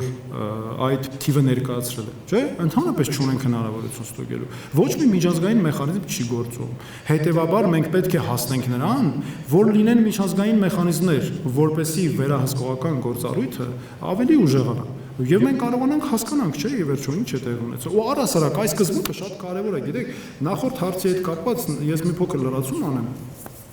Տեսեք, այս իշխանությունը շատ գործող իշխանություն է, ամեն ինչ շատ փակ է պահում, գաղտնի է պահում, մենք շատ բաներ չգիտենք։ Շատ հաճախ մենք ընդհանրապես վերջի օրն են տեղեկացնում, նախապես են տեղեկացնում։ Հարցերի մեծ մասը թողած ընդհանրապես փոքր մասն են տեղեկացնում։ Մենք դրա համար ես կաշկանդված եմ նաև շատ հարցերում չեմ կարողանում, ոչ մեկ չի կարողանա գնահատական տալ, որ մինչև չհասկանանք ինչ է իրականում տեղի ունեցել։ Այսպես այդ գործընթացում։ Սեդա Մակարյան, ABC Media։ Պարոն Թաթոյան, շատ քաղաքական գործիչներ, ովքեր 2026 թվականի ընտրության համակարգեր են ներկայացնում, պնդում են, որ նոյեմբերի 9-ի պայմանագիրը, Պրահայի եւ Վաշինգտոնի հռչակագիրը հնարավոր է չեղյալ համարել, եթե իշխանություն փոխի Հայաստանում։ Դուք հավանական եք համարում այս սցենարը, իշխանության գալու պարագայում քայլեր ձեռնարկվելու են թե ոչ, եւ ինչպես եք պատկերացնում ներքին համերաշխությունը, որն է ձեր բանաձևը։ Առաջին հարցը կապված է նոյեմբերի 9-ի եռակողմ հայտարարությամբ եւ օգոստոսի 8-ի փաստաթղթերի ստորագրման հետ, այսինքն մեկը ստորագրվել է Վաշինգտոնում, մյուսը Հայաստանի վարչապետի կողմից, Ադրբեջանի նախագահի եւ Ռուսաստանի նախագահի, նո այստեղ վայրը չասեցի, որտեղ on-line էր, չէ՞, ստորագրությունը եղել։ Մենք, տեսեք, մենք այստեղ ունենք երկու իրողություն։ Առաջինը, Ամերիկայի Միացյալ Նահանգները կարևորագույն գործընկերը Հայաստանի համար, ում հետ մենք պետք է զարգացնենք ռազմավարական համագործակցության հնարավորությունները։ Եվ ԱՄՆ միջնորդությամբ առհասարակ ԱՄՆ-ի միջնորդությունը շատ կարևոր է։ Հիմա եկեք տեսնենք Հայաստանի իշխանության ստորագրած փաստաթղթերը։ Այս փաստաթղթերում ակնհայտ է, որ կան դրույթներ, որոնք Հայաստանի շահերից չեն բխում եւ հակասում են Հայաստանի շահերին։ Այս օրինակ հենց նոր խոսում ենք անհայտ կորածների մասին։ Անհայտ կորածները եւ նրանց ընտանիքները, դրանք կոնկրետ մարդիկ են, մեր հասարակության անդամներն են։ Ես նրանց գրեթե բոլորին շատ լավ ճանաչում եմ, վաղուց։ Նրանց երեխաները գնացել են հանուն երկրի, հանուն խաղաղության, հանուն մեր առաջընթացի իրենց կյանքն են տվել, սխրանքով են իրենց կյանքը տվել։ Եվ հիմա երբ ես նայում եմ այդ փաստաթղթին, անհայտ կորածների մասով միջազգային մեխանիզմները ամբողջությամբ դուրս է թողնված եւ բերելվեր է ընդհանրապես երկկողմ հարաբերությունների ոլորտ։ Ամբողջը թողնված է Ադրբեջանի բարի կամքի։ Որոնողական աշխատանքներ, քննություն, մենք ոնց ենք ստուգելու։ Ադրբեջանը իրականացնում է դա թե չէ։ Փոխարենը մենք ունենք միջազգային հստակ մեխանիզմ։ Օրինակ ՄԱԿ-ի մեխանիզմը կարող է լինել։ Ավելին, Ադրբեջանը միջազգային փաստաթղթեր այդտեղ կան, որ չի ստորագրել անգամ։ Օրինակ մենք կարող ենք եւ պետք է հասնել նրան, որ Ադրբեջանը դա վավերացնի, որպեսզի մենք միջազգային վերահսկողություն ունենալ եւ հասկանանք ի վերջո այդ պարտավորությունները ինքը կատարելու է թե ոչ։ Ինչ վերաբերում է Ռուսաստանի, այսինքն երկկողմ հայտարարությանը, որը ստորագրվել է Ռուսաստան, Ադրբեջան, Հայաստան, երեք երկրների ղեկավարների կողմից։ Մենք ունենք Ռուսաստանի, ես տեսել եմ նախագահի մամլուք խոսնակի հայտարարություն, որ իրենք ընդունում են հիմք այս հայտարարությունը։ Իմ կարծիքով մենք պետք է գնանք ոչ թե այս երկու փաստաթղթերը հակադրելու ճանապարհով, այլ պետք է ամեն ինչ անենք, որ գնանք այս երկու փաստաթղթերը համադրելու ճանապարհով, բայց առավելագույնս Հայաստանի շահերի տեսանկյունից ունենալով լուծումներ եւ շատ կոնկրետ ուզում եմ հստակ բան ասել։ Նվազագույն կամ կարմիր գիծը հետեւյալն է։ Հայաստանի ինքնիշխանությունը չունի զիջում։ Հայաստանի պետական սահմանին եւ մուտքի եւ ելքի մոտ պետք է լինեն Հայաստանի սահմանապահ զորքերի սահմանային վերահսկողության գործառույթ եւ մաքսային մարմինների մաքսային հսկողություն։ Վերջ։ Սա այն նվազագույնն է, որ մենք պետք է բանակցենք այս փաստաթղթերով։ Եվ գիտեք, նաև այս փաստաթղթերի հետ կապված մի մանիպուլատիվ դիսկուրսեր կա, չէ՞, խոսում են մի քանի սկզբունքների մասին, այդ թվում փոխադարձելիություն։ Մի հատ եկեք լնայինք պահպանված է, թե ոչ։ Ինչքան էլ ասենք պահպանված է, գրված է, չէ՞ որ Ադրբեջանի համար անխոչնդոտ անցում է, Հայաստանի համար առավելություններով։ Կա տարբերություն, չէ՞։ Անկամ երբ լեզվական ուսումնասիրության ենք ենթարկում, մեր ցանկացած քաղաքացի դրա համար հատուկ գիտելիքներ էլ պետք չի։ Վերցնենք այդ փաստաթղթերը, նայենք, մենք երկուսի տարբերություններ կտեսնենք։ Այսինքն ակնհայտ է, որ այստեղ ունենք այս մասով խնդիր եւ Ադրբեջանի նախագահը այդ փաստաթղթերի ստորագրումից հետո ես շատ ուշադիր հետևել եմ այդ գործընթացին։ Իր մամուլի ասուլիսով հստակ ասեց, որ Հայաստանը պետք է փոխի սահմանադրությունը եւ եթե Հայաստանը չփոխի սահմանադրությունը, ուրեմն դա անարգանք է Հայաստանի ներողություն ԱՄՆ նախագահի նկատմամբ։ Հիմա տեսեք ինչ աստիճան մանիպուլյացիա է գնում եւ կոծկում Հայաստանի իշխանությունների կողմից սա, որ հանրային օրակարգ դուրս չգա։ Այդ փաստաթղթերում կետ կա, չէ, որ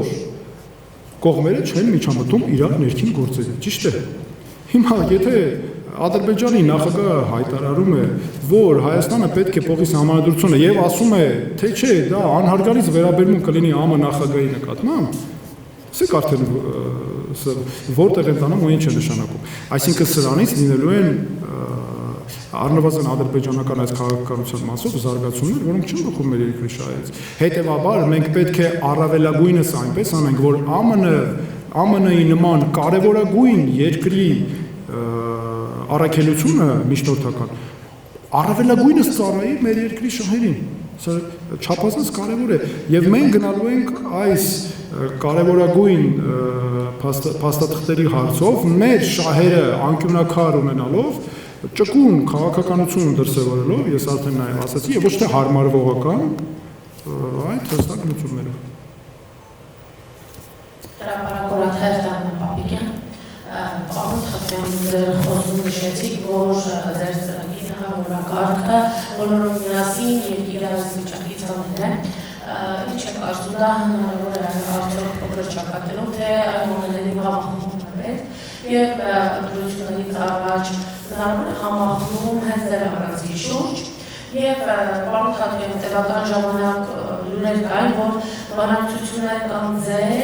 ՀԱԿ-ի հայ մանկության միջև հնարավոր է արդյոք ընտրություններից առաջ այս ձևաչափը կյանքի կոչվի։ Շնորհակալություն։ Շնորհակալություն։ Մեր օրակարգը շատ հստակ է։ Մենք այսօր ունենք խոշոր խնդիրներ եւ դրանք հատկապես գալիս են մեր ներքին պարակտումներից, որ հասարակությունը խմբերի բաժանելուց։ Դրա համար մենք վեր ենք այդ օրակարգից։ Մենք նախքին ներկա եւ այլն այդ օրակարգերով չենք առաջնորդվում։ Եվ ոչ թե աշխատում ենք հակադրություններով, այլ աշխատում ենք հանուն երկրի։ Այս հակադրությունների պայքարը այսօր այնքան է խորացել, որ տեսեք ինչ է դարել, այսօր ստացվում է Հայաստանի նախկին ղեկավարները վիճում են իրար հետ ու ամեն մեկը որպեսի ցույց տա ինքը ինչ է ավելի ճիշտ, պետական անգամ պետականության շահերին հակասող հայտարարություններ են արվում։ Հայաստանի վարչապետը ասում է Հայաստանի զինված ուժերը ինչ գործ ունեն գնալ ուրիշ տեղից արել։ Հələ տեսեք սա ինչ է նշանակում, բայց ինչի են ասա անում, որ ցույց տա ինքը ճիշտ է եւ մյուսները նախկինները սխալ են։ Սրա համար է անում, չէ՞, տեսեք, սա ինդիկատոր է, որ ցույց է տալիս, այստեղ քաղաքական շահը, պաշտոնի շահը, քաղաքական իշխանություն պահպանելու շահը ավելի բարձր է դառնում, քան պետականությունը։ Եվ մենք ինչ ենք ասում։ Այո, մենք ընդունում ենք, որ մեր բոլոր ղեկավարների ժամանակ եւ դա ընդունում ենք որպես իրողություններ, բոլորս ապրել ենք այդ ժամանակահատվածներում, չէ՞։ Ես օրինակ հիշում եմ, երբ փոքր էի մեր ընտանիքում միշտ գովերգվում էր Կարեն Սերոփի Դեմիրճյանը։ Հիշում եմ ինչպես ենք պատմություններ պատմում, ինչ կարևոր դեր են ունեցել մեր պետականության ձևավորման հարցում, ամրապնդման։ Ինձ համար նա օրինակներից է կամ օրինակ է, ինչպես կարելի է երկիր ղեկավարել եւ ամրապնդել հասարակությանը։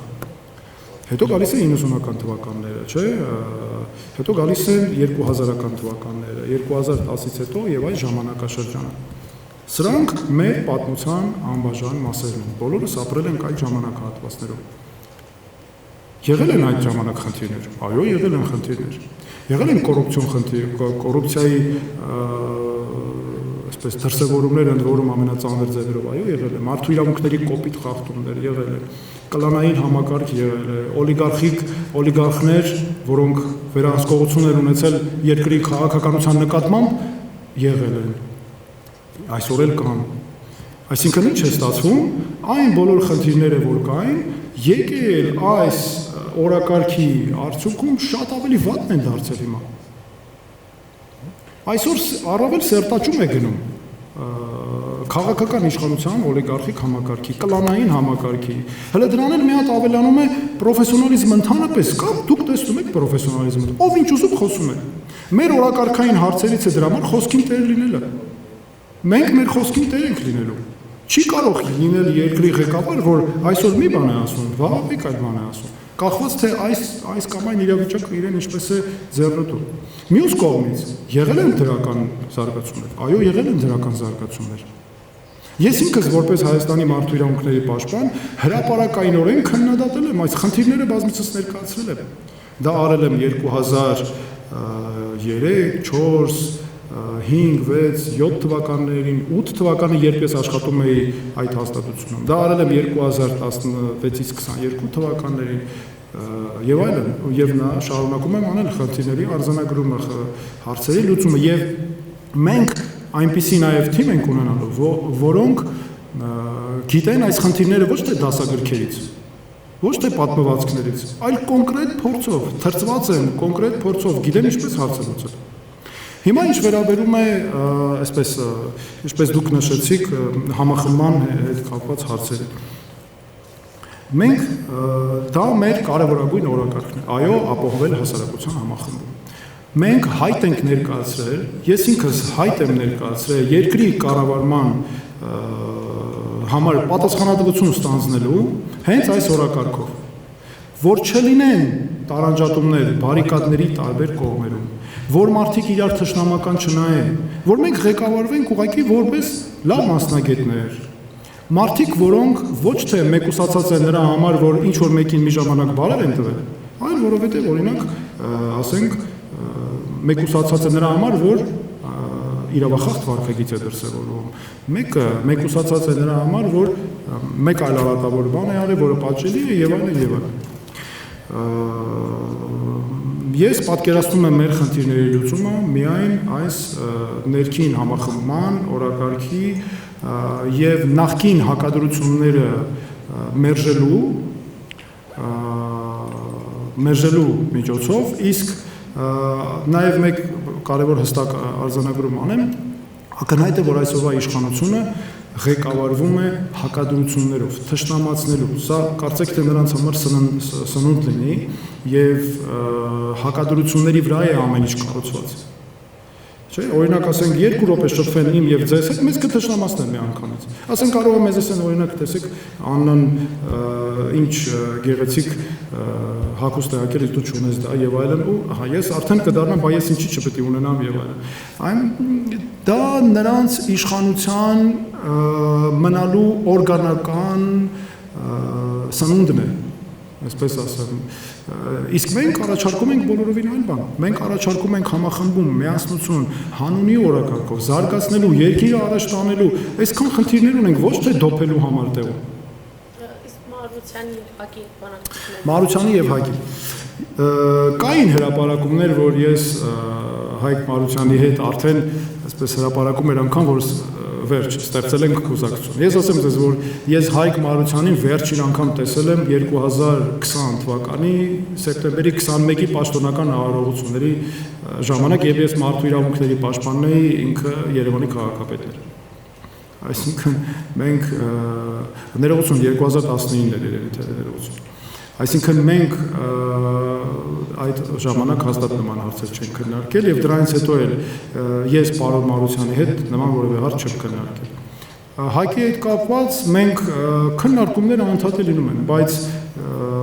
ձեր նշած բանակցություններ, մեկ ուժի եւ կամ ինչ որ հրապարակումներ նման քննարկումներ չեն եղել։ Բայց քննարկումներ իհարկե մեր գործընկերներն են, ես նրանց շատ։ Ես Հակի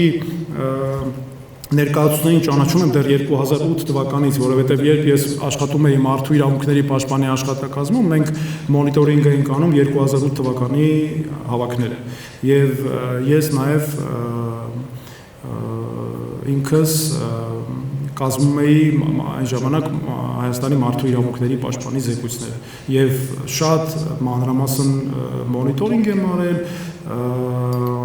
զեկույցներ էինք ներկայացնում մեր հիշատակավար լինի Վահե Ստեփանյանին, ով աշխատակազմի ղեկավարն էր մարդու իրավունքների պաշտպանի եւ մարտի 1-ի գործով փաստահավաք խմբի անդամ էր, այսինքն ես նրան շուտվանից ճանաչում եմ եւ այսպես մեր հասարակությունը այնպեսին է, որ նման բաները մենք պետք է խրախուսենք, որ մարդիկ իրար ճանաչեն, շփվեն, երկխոսություն լինի, ես քիչ առաջ իմ ելույթում հենց խոսում էի այդ մասին։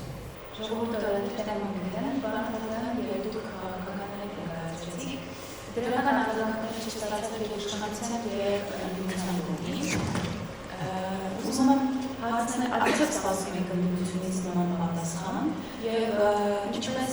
ընդունված կարգ է դարձել, որ հայտնվում է քաղաքականության մեջ, սկսում են կապել ինչ-որ անունների, ինչ-որ մարդկանց հետ, սրանայվել եւ այլն եւ այլն։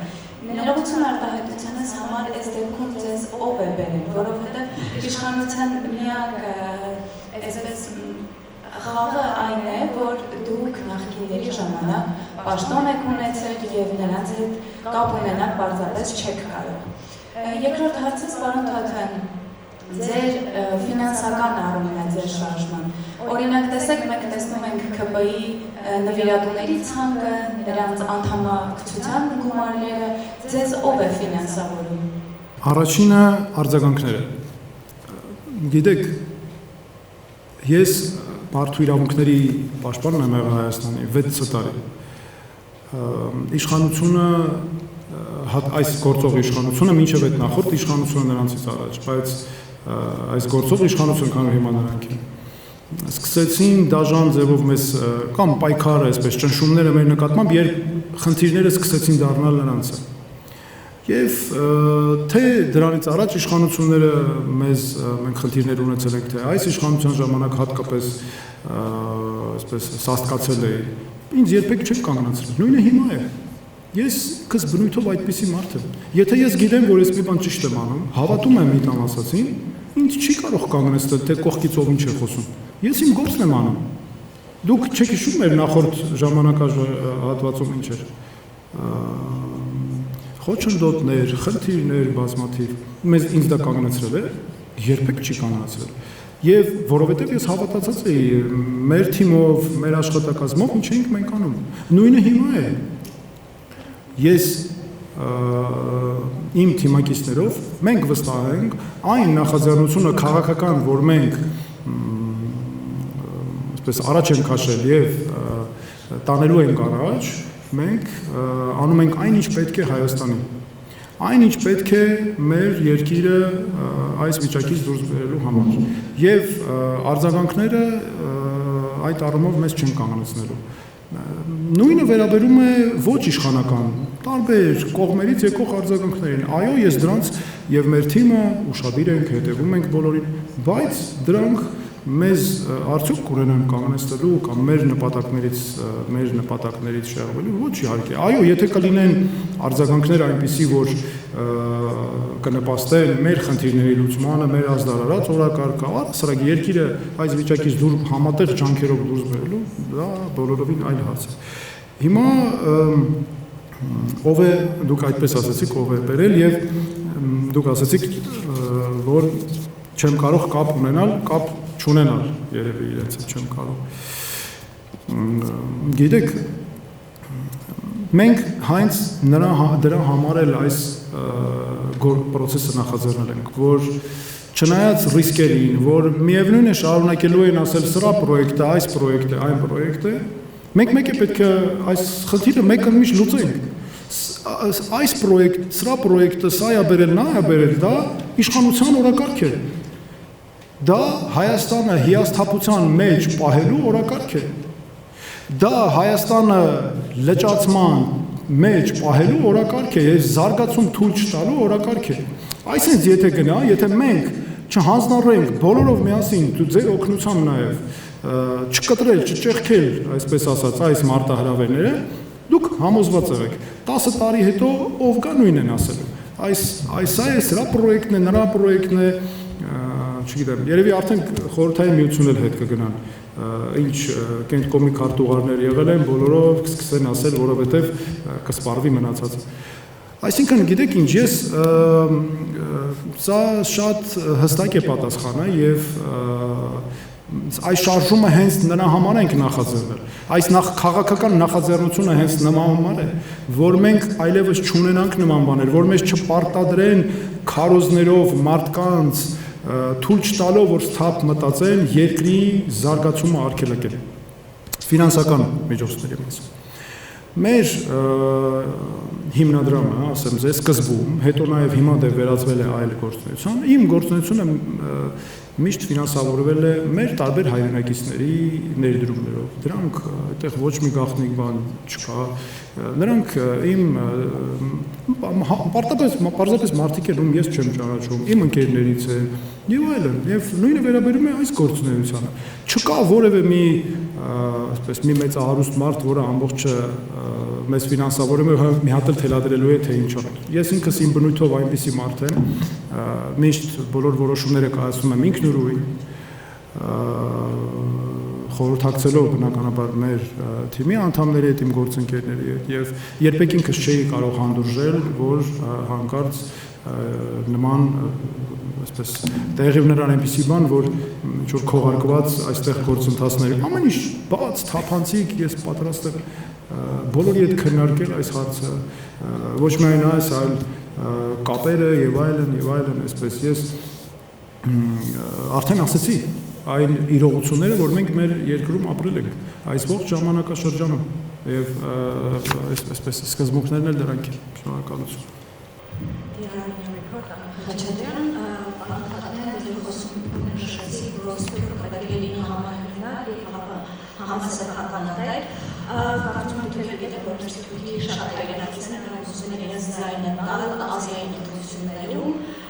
սակայն այս բանի նման հնարավորություն չունեն։ Արդյոք հավանական ընտրության դեպքում կառաջարկեք այնպիսի նախագիծ, որը թույլ կտա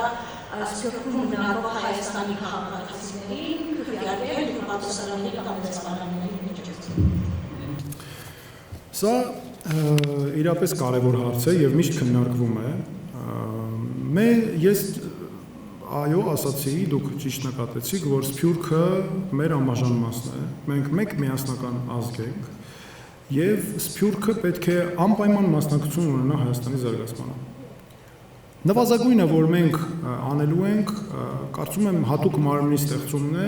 որտեղ կլինեն նաև Սփյուռքի ներկայացուցիչներ եւ նրանք կմասնակցեն նաև որոշումների կայացմանը։ Ոչ միայն որ կուժեղացվի նաև Սփյուռքին վերաբերող հատուկ պետական այսպես գործակալության աշխատանքը։ Ինչ վերաբերում է ընտրություններին կամ ընտրելու իրավունքին, ես պատրաստ եմ շատ բաց քննարկումներ սկսել, հասկանալու համար դա մեր նպատակներին նպաստում է թե ոչ։ Այստեղ տարբեր իրավիճակ, այն որ Սփյուռքը պետք է ունենա հստակ մասնակցություն, եւ ես արդեն ասացի, ոչ թե մենք պետք է լինի բարեգործություն, այլ մենք պետք է լինեն կոնկրետ գործընկերներ Սփյուռքի ներդրումներով։ Սփյուռքը պետք է մասնակցի Հայաստանի բարգավաճմանը տարբեր ենթակառուցվածքների ներդրելով, գիտելիք բերելով, մեր շարժման գլխավոր հենասյուներից է գիտելիքը եւ գիտական նվաճումները։ Իսկ դա օրինակ մենք առավելապես Սփյուռքով ենք, նաեւ այսպես Սփյուռքով ենք կարողանալու անել, այն մտքում ունենալով մենք ինքներս մի հատ պետք է մեր ջանքերով միավորենք, առաջ տանենք մեր երկիրը, զարգացնենք, որ ավելի ուժեղ հանդես գանք միջազգային ասպարեզում։ Սա նույնպես կարևոր է։ Մնացած հարցերը ես կարծում եմ կարելի է լայն քննարկել, այստեղ մոտեցումները տարբեր են, ըստ դրա արդեն հասկանալ ինչ լուծումներ կարող են տրվել։ Շատ կարևոր է թե ինչ դրսևորումներ է դա ստանում։ Շատ կարևոր է որ մարդը ով քվեարկում է ինքը նաև անմիջական իր վրա կրի այդ իշխանությունների որոշումների ազդեցությունը։ Այսինքն տարբեր սկզբունքներ կան, այսպես ասեմ, որոնք պետք է նկատի ունենալ այս հարցերը քննարկելիս։ Տրիբյունայեմ, Պրիվսիմե Ջեբեջան, պարոն Թաթոյան, այստեղ դուք մեր իմ գործընկերների հարցերին, նմանատիպ հարցերին տարբեր պատասխաններ լսեցինք, որ տվեցիք, համագործակցության հետ կապված, ասացիք իշխանության օրակարգը եւ այլն։ Ինչքան էլ որ դուք ասեք, որ անցյալի քննադատություն չի լինի, նախկին ներկա այդ դաշտ չեք մտնի եւ այլն, ես դες ուղիղ կհարցնեմ այն հիմնական մեղադրանքը, որը կա նոր ստեղծվող, դեռ ստեղծման մեկնարկին գտնվող ձեր ուժի հետ կապված։ Դուք Սերժ Սարգսյանի պրոյեկտն եք, թե չէ։ Ուղիղ ասեք, հա, թե չէ, որովհետեւ նոր եք ստեղծվում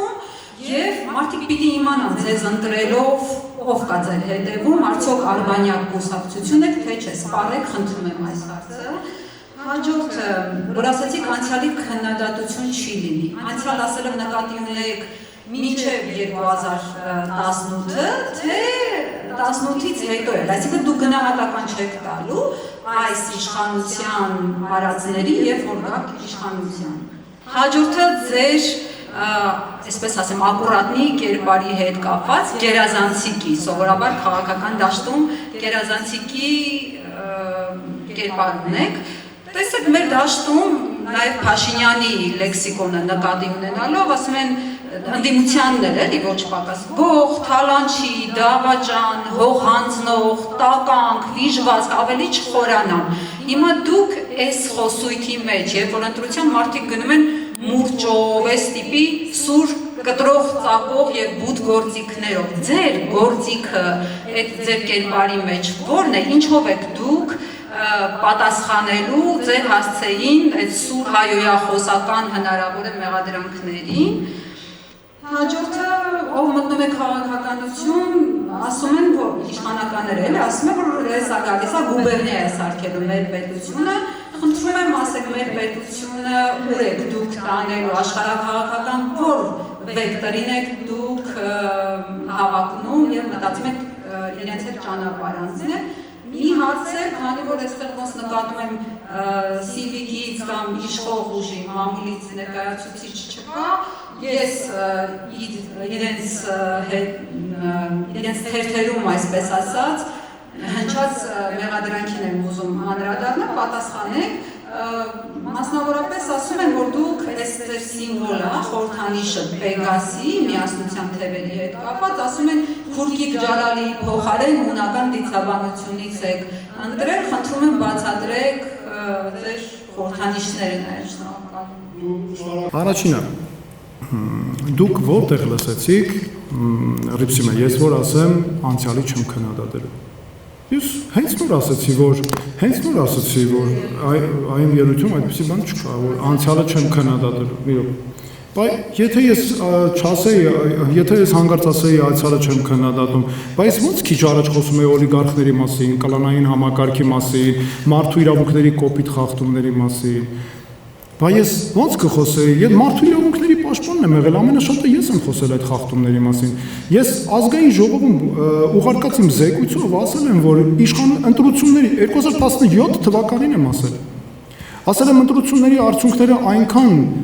վստահություն չեն, ներողություն, այնքան շատ են խախտումները, որ վստահություն չեն ներշնչում պետական մարմինների հանդեպ։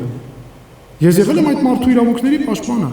2008 թվականին ես մոնիտորինգ եմ արել մարտի 1-ի ամբողջ հավաքները եւ ես եղել եմ այն զեկույցի աշխատանքային խմբի ղեկավարը, որ հրապարակել է մարդու իրավունքների պաշտպան Արմեն Հարությունյանը, որի պատճառով երկրորդ նախագահը նրան ասաց իմ հանաջող կադրն է։ Ես եղել եմ այդ զեկույցի աշխատանքային խմբի ղեկավարը։ Դուք ասում եք ես նախկինին գնահատականներ չեմ տալիս։ Իմ երույթում այդպիսի Ռիփսիմե ջան, այդպիսի բան չեմ արել։ Ես իմ խոսքին տեր եմ։ Տեսեք, հակադրություն իմ տեսաուղերձում էլ կա, առաջնորդվել ոչ թե նախկինի հակադրություններով, այլ հանուն երկրի միավորման ու առաջընթացի եւ հանուն արդարության։ Հիմա շարունակեմ պատասխանս։ Նախկինում խնդիրներ եղել են, իհարկե եղել են։ Ես մեծածավալ զեկույցներ եմ հրապարակել բոլոր ոլորտներում։ Առաջի զեկույցը, որ հոգեբուժական հաստատությունների հետ կապված երկու մեծագույն զեկույցներ են ուղարկել, քրեական գործեր հարուցվեցին, մարդիկ ազատվեցին աշխատանքից,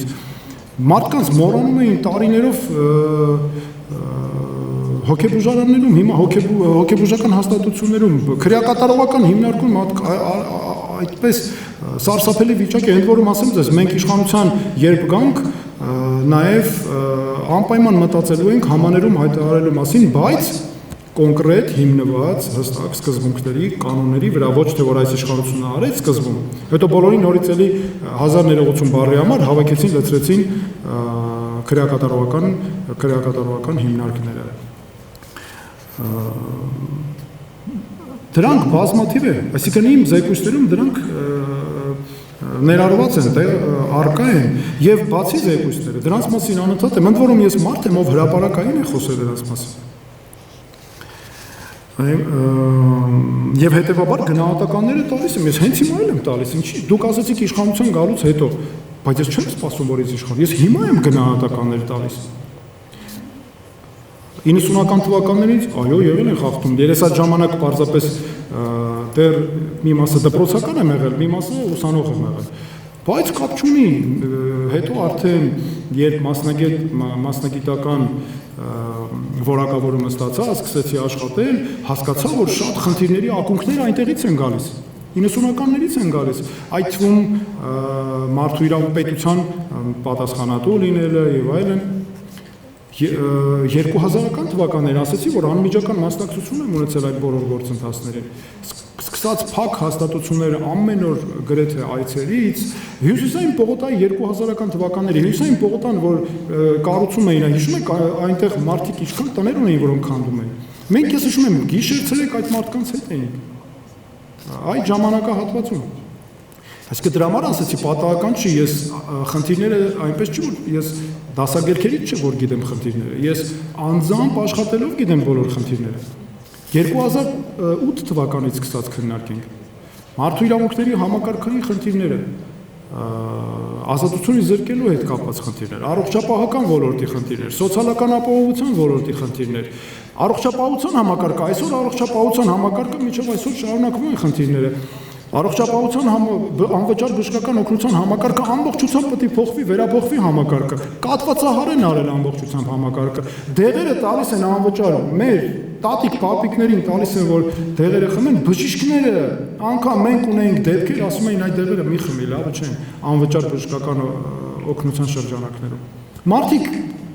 ամիսներով սպասում էին կրթաթոշակի հերթերի, կար համակարգային կոռուպցիա կար, գնում էին մարդիկ թոշակ ստանալու, իրենց ասում էին այդ կբերես առաջի 1-2 ամսվա գումարը ինձ կտաս, թոշակդ կնշանակենք, նոր կգնաս կստանաս։ Դե հիմա եկեք հիմիկվա խնդիրներին անդրադառնանք, չկան հիմա խնդիրներ, բազմաթիվ խնդիրներ են, չէ՞, քաղաքական ուղղորդմամբ քրեական հետապնդումներ։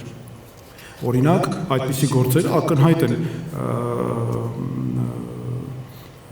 հայոց եկեղեցու երկու սրբազանների նկատմամբ քրեական հետապնդումները, դրանք քաղաքական մոտիվացիայով քրեական հետապնդումներ են եւ նրանք քաղաքական հրահանգների հիման վրա, հաշվեհարդարի հիման վրա բանտարկյալներ են։ Նույնը վերաբերում է Սամվել Կարապետյանին։ Նույնն է նրա գործը, սրանք բոլորը քաղաքական ուղղորդմամբ գործեր են։ Եկեղեցու հանդեպ կան ճնշումներ, կան, բայց ինչի կան ճնշումներ, որովհետև քաղաքական իշխանությունը ձեռնտու չի, այսինքն քաղաքական շահերով է պայմանավորված։ Այ դրա համար եմ ես ասում, որ մենք քաղաքական ազդեցություն չենք օգտագործելու երբեք մարդու իրավունքների, արդարադատության համակարգի, բոլոր մյուս բնագավառների համար։ Այսօր վարչապետը ասում է, ես ինձ համարում եմ եկեղեցու հետևորդ, դրա համար ես հավաքներ եմ անում, հայոց եկեղեցուն վիրավորում է եւ իբր շահագրգռված է, որ հայոց եկեղեցում որոշ հոգեվորականներ չէ, այդ բարձրաստիճան չլինեն։ Ակնհայտ չի, որ սա քաղաքական շահերով է պայմանավորված։ Շատ ներողություն, ում է հետաքրքիր ընդհանրապես վարչապետը առավոտը արթնանում է, այդ ինչ տրամադրությունով է արթնանում։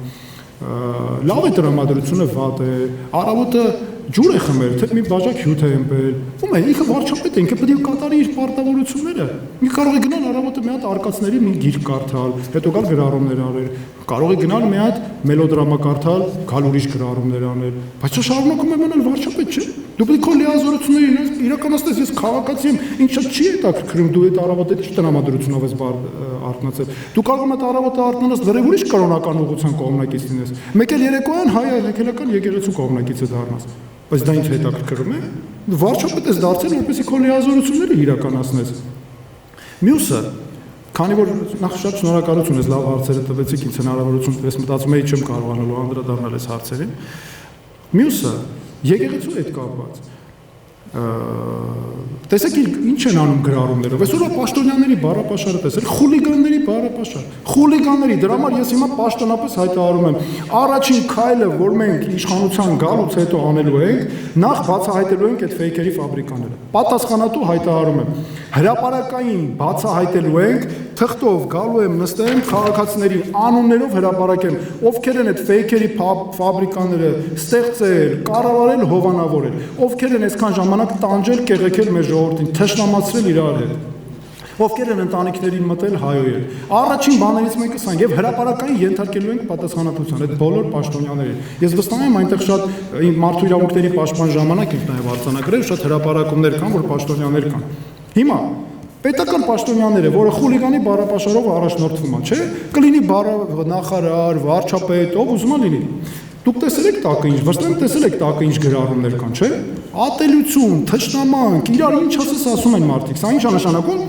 Երկրի ղեկավար, որը գեներացնում է ատելություն իր ժողովրդի մեջ։ Իր ժողովրդի երկու խմբերի իրար թշնամացնում է, ինչի, որտեղ ես ասացի, իրենք շարժվում են հակադրություններով թշնամացնելու, սա սնունդ է իրենց համար, հասկանում եք։ Կամ երկրի ղեկավար, որը ատելություն է տարածում, ատելության քարոզով է զբաղված, եկեղեցու նկատմամբ, բացասական հոգևորականների նկատմամբ, դրա համար ես իմ ելույթում, դա ես ասացի հստակ, որ պետք է հստակ տարանջատում ազգային եկեղեցի ինքնավարություն եւ հստակ ինքնուրույնություն ու պետությունը չի միջամտում այդ հարցերին։ Եկեղեցին եթե ունի խնդիրներ, դա անելու է եկեղեցին։ Որովհետև այս հակաեկեղեցական արշավը մեզ մոտ քրիստոնեական է արդեն, հակաքրիստոնեության պաշտպանության համար է, ինչու, որտեղ մենք ունենք Ադրբեջանի պետական քաղաքականությունը թշնամանքի, չէ՞։ Տեսեք ինչ են հայտարարել, ասում են հայկական հայոց եկեղեցին 5-րդ շարասյուն է, պատերազմի եկեղեցի է, բա ո՞նց կարելի է այդպես բան արել։ Հետո Հայաստանի վարչապետը ասում է ես եկեղեցու հոգևոր բան եմ, հետևորդ եմ։ Շատ ներողություն, քրիստոնյան կամ եկեղեցու հետևորդը թշնամանքի ենթարկվում է ժողովրդին։ Թշնամանքի մեջ է պահում, այդպիսի բառապաշար է օգտագործում։ Հələ մի հատ գնացեք եկեղեցական որ կանոնները բացեք նայեք։ Այդ խուլիգանական բառապաշարը, որ օգտագործում են Հայաստանի բարձրաստիճան պաշտոնյաները։ Դրա կա այդպիսի բան, դրա համար ես նաև պաշտոնական եւս մեկ հայտարարություն եմ անելու։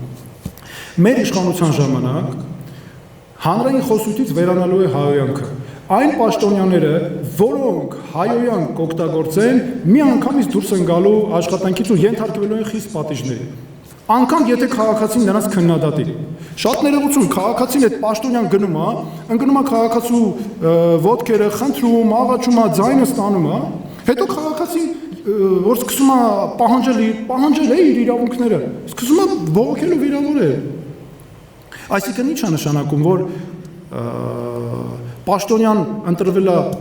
հանուն իր հանգստության, չէ, դու ընտրվել ես, որ իմ կյանքը լավացնես։ Եթե չես կարողանում իմ կյանքը լավացնել, քեզ ոչ մի տեղ կամավոր չի պահում։ Երբ ես մարդու իրավունքների պաշտպանն էի, ինձ մի խումբ падգամավորներ դիմեցին։ Մի խումբ կին падգամավորներ, ես հիմա անուններ չհրապարակեմ։ Դիմեցին 2020 կամ 19, այսինքն ներողություն, 2020 կամ 19, այո, թվականին 7-րդ գումարման ազգային ժողովի։ Եկել էին ազգային ժողովի դիմաց մի խումբ քաղաքացիներ հավաքանելու եւ մի շարք բառեր էին օգտագործել քննադատական, որոնք դուր չէին եկել նրանց։ Եվ նրանք եկել էին ինձ մոտ, նրանց նամակ էին գրել, ես նրանց ղեկավարին հրավիրեցի ինձ մոտ, շատ վիրավորվել էին եւ պահանջում էին մարդու իրավունքների պաշտպանից, որ ես քաղաքացիներին պատասխանատվության ենթարկելու ուղղությամբ միջոցներ ձեռնարկեմ, եւ ինչ էին պատճառաբանում, ասում էին մենք հայ կանայք ենք, մայրեր ենք, մեր ընտանիքներ ունենք եւ այլն։ Ես գիտեք ինչ ասեցի, ես հրավիրեցի ինձ մոտ այդ падգամավորական խմբի ղեկավարին։ Ես այդ նամակը պահում եմ իմիջիալոց ուսումնական նպատակներով իմ ուսանողների համար օգտագործում եմ, թե ինչպես պաշտոնյան իրեն չպետք է պահի։ Ես հրավիրեցի ինձ մոտ եւ ասացի, գիտեք ինչ կա։ Դա ժողովրդավարության արժեքն է։ Այ տեսեք, որ դուք դարել եք պաշտոնյա, եթե ձեր իշխանության վերաբերյալ ընկալումը բարձրանում է, քաղաքացիները ձեզ գովում են, դուք պետք է պատրաստվեք, որ ձեզ էլ այո կգովեն։ Բայց եթե իշխանության նկատմամբ հանգարց վերաբերմունքը իջնի, դուք պետք է պատրաստվեք, որ ձեր նկատմամբ է կարող է իջնել։ Այդ դեպքում ոչ մեկ չի գնալու անհատական արդեն ուսումնասիրի, այսա լավ մարդ է, սա վատ մարդ է։ Այստեղ արդեն մենք ես նայում ենք որպես պաշտոնյա, դու ընտրվել ես մեր կյանքը լավացնելու համար։ Ես այդ տրամաբանությամբ եմ հայտ ներկայացնում այս պատասխանատվությունը ստանձնելու, որ քաղաքացին պարտավոր չի հանդուրժել զրկանքներ, ինչա թե նրա համար, որ պետությունը չի կարողանում նորմալ իր կարողությունները գնահատի, ինստիտուտները ավելացնի, մարդկանց առաջ քասի, չգիտեմ, տարբեր պաշտոնյաների հաստիկներ ավելացնի, որ նրանք էլ չտարապեն ընդ, ասեն զբաղված են, կես են կենեն, եւ մարդիկ ամենակարևորը չտանջվեն։ Սա շատ կարևոր է, սա իմ մեր իշխանության գալու դեպքում սա մեր գլխավոր կարևորագույն ուղղություններից է պատասխանատու լինել քաղաքացու առաջ եւ այո քաղաքացին ավելի շատ է պաշտպանված լինելու, քան պետական պաշտոնատար անձը, որովհետև եթե պաշտոնատար անձը դուրը չի գալի, որ իրան քաղաքացին վիրավորում է, ոչ թե պետք է գնա ասի, բա ինչի էր ինձ քաղաքացին վիրավորում, ես էլ արեցի, այլ դրա ճանապարհը պարզ է, հեռացի պաշտոնից, ոչ մեկ չի դնում, չէ, ոչ մեկի գլխին ատրճանակ ասի, պետք է մնաս պաշտոնի, պետք է մնաս, այլ ասի, չէ, ես ուզում եմ գնամ, ուզում չի լինում այդպեսի բան։ Հետևաբար այս պատասխանատվության մասը շատ կարևոր է։ Այսինքն սա գնահատականների մասով եւ մի բան է, դրական հարցեր չեն եղել, իհարկե եղել է։ Մենք ունեցել ենք, ինչպես ասացի, Կարեն Սերոպիդևիչյան, ում օրոք զարգացումները դրական եղել են։ Մենք ունեցել ենք հանրապետության առաջին նախագահը, ում ժամանակ հաղթել ենք պատերազմում։ Մենք ունեցել ենք հանրապետության երկրորդ նախագահը, ով նաև Արցախի նախագահն է։ Մենք եղել ենք, որ միակ նախագահն է նա բոլոր նախագահներից։ Մենք ունենք հանրապետության երրորդ նախագահը, ով Արցախի հերոսամարտում հաղթանակներ տարած նախագահ է։ Մենք ունենք այնինչ ունենք։ Եվ այսինքն այս խնդիրները, գիտեք, նախկինի հետ կապված ես ասում եմ ուրիշ բան, ես չեմ անձնավորում, ես չեմ մտնում անձերի պայքարի մեջ, հասկանում եք, այսօր Հայաստանի Հանրապետության համակարգը այնպես է դարձել, որ իրար մեջ մրցում են իրար հետ, ինչի են իրար հետ մրցում, մեկը ուզում է ցույց տա, որ ինքը ավելի լավն է, քան հաջորդը, մեկը ուզում է ցույց տա, որ ինքը ավելի իրանից այն նախորդը, որ եղել է, ինքը ավելի լավն է։ Եվ էլի նորից հակառակ իրավիճակն է ստեղծվում, որ մյուսներ ուզում է գա իշխանության, որ ցույց տա, որ այն ժամանակ ես որ կայի, այն ժամանակ ավելի լավ էր, հիմա էլ ավելի լավն է լինելու։ Ես չեմ անձնավորում, նորից եմ ասում, ես համակարգային եմ խոսում, ես այդպիսի մարդ եմ, ինստիտուցիոնալ եմ խոսում։ Դրա համար ինձ համար կարևոր են ինստիտուտները։ Ես իմ ելույթում հատուկ ասեցի, ոչ թե ավտորիտար պոպուլիստներ, այլ ինստիտուտներ։ Հիմա իմ բառապաշարի հետ կապված։ Հիմա դուք ինչ եք դրանում ուզում ասել, դուք վիրավորում եք գերազանցիկներին, ասենք լավ սովորելը գերազանցիկով է, մարդով լավ է սովորում, այո ես լավ եմ սովորել, ես դպրոցում գերազանցիկ եմ եղել, լավ եմ սովորել, ես համալսարանում լավ եմ սովորել, կարմիր դիպլոմով եմ ավարտել, ես դրա շնորհիվ է, որ գիտեմ 4 լեզու, ես դրա շնորհիվ է, որ գնացել եմ Ամերիկայի Միացյալ Նահանգներում տնտեսական բիզնես դպրոց եմ ավարտել, գնացել եմ իրավունքի դպրոց եմ ավարտել, գնացել եմ ռուսերեն էլ գրել եմ իմ դիսերտացիոն թեկնածուական ատենախոսությունը, որի առաջի օպոնենտն եղել է Ռուսաստանի գլխավոր դատախազությունը։ Դրա շնորհիվ եմ ես եղել, չէ՞։ Դրա շնորհիվ եմ ես կայացել եւ հասկանում եմ իմ գործը, հասկանում եմ ինչ պետք է անենք։ Այսինքն դուք ինչ եք ուզում ասել, ուրեմն գերազանցիկ մեր երեխաներին հիմա ինչ ուղերձ կներեք, չեմ ուզում վիրավորեմ, բայց գերազանցիկ ասելով հիմա դրա ինչ որ վերնագրերը դնել, մեր երեխաներին ինչ ուղերձ եք հղում, որ գերազանցիկ լինելը վատ բան է։ Դուք ինչա ուզում եք այս իշխանության նման խուլիգան բառապաշարով ես խոսել։ Ես կարող եմ խոսել այդպես, դուք գիտեք ես չեմ կարող խոսել այդպես։ Մի օր առիթել է ես իմ կպատմեմ իմ մանկությունը, ես ինչ ճանապարհներով եմ անցել, ինչ դժվարություններով եմ անցել, ինչ կռիվներով եմ անցել, ինչ ծեծ ու ջարդ եմ կերել եւ այլն եւ այլն։ Բայց ուկրաիներեն, անգլերեն, հայերեն, ռուսերեն, ֆրանսերեն է սովորում։ Այսինքն դուք ինչ եք ուզում ասել դրանով, մենք այս իշխանությունների նման խոսենք, ես կարող եմ այդպես խոսել։ Ես որ գնամ մեր քաղաքացիների հետ հանդիպել եմ, դուք ինչ եք կարծում եք, ես կոստյումով հագնելու եմ, փողկապս կապելու եմ, այսպես գնամ նստեմ խոսեմ։ Ես ձեր մոտ եմ եկել, մեր ժողովրդին ես ներկայանում եմ որպես Արման Թաթոյան, սա իմ կերպարն է։ Իմ կերպարն է նաև գնալ մարդկանց հետ նստել խոսել։ Այո, երբ ես փոքր էի, ես եւ գյուղատնտեսությամբ եմ զբաղվել իմ ընտանիքի հետ, առիթը կգա կխոսենք, ես կպատմեմ այդ ամենը։ Գյուղատնտեսությամբ ենք զբաղվել, ես գիշե ամեն առավոտ շատ լավ հիշում եմ, արթնանում էի մեր ընտանի կենդանիներին, այսպես գերազանցիկի պես արտահայտվեմ։ Կերակրում էի, գնում էի դպրոց, դասից գալիս էի տուն, մինչև հաց ուտելը նորից նրանց կերակրում էի իմ հոր հետ միասին, հետո մշակում էինք մեր հողը, ձնելը լավ հիշում եմ, աշնանն էլ խաղողը ծածկում էինք հողով, որպեսզի ցուրտը չտանի։ Հələ դեռ գնում էի խոտ էի հնձում բերում իմ այդ կենթայիների համար չորացնում էի, ընդ որում պիտի լավ չորացնեի, որովհետև եթե հանգած մի քիչ վատ չորացնեի, կփտեր խոտը խոնավությունից։ Ոչ Հայաստանում։ Խոտ հնձելու էի, գնում ամեն օր, հələ մի անգամ էլ հիշում եմ, այդ վարչական շրջանի ղեկավարը եկավ գերանդին թաքնվել էի խոտերի մեջ, որ ինձ չտեսներ,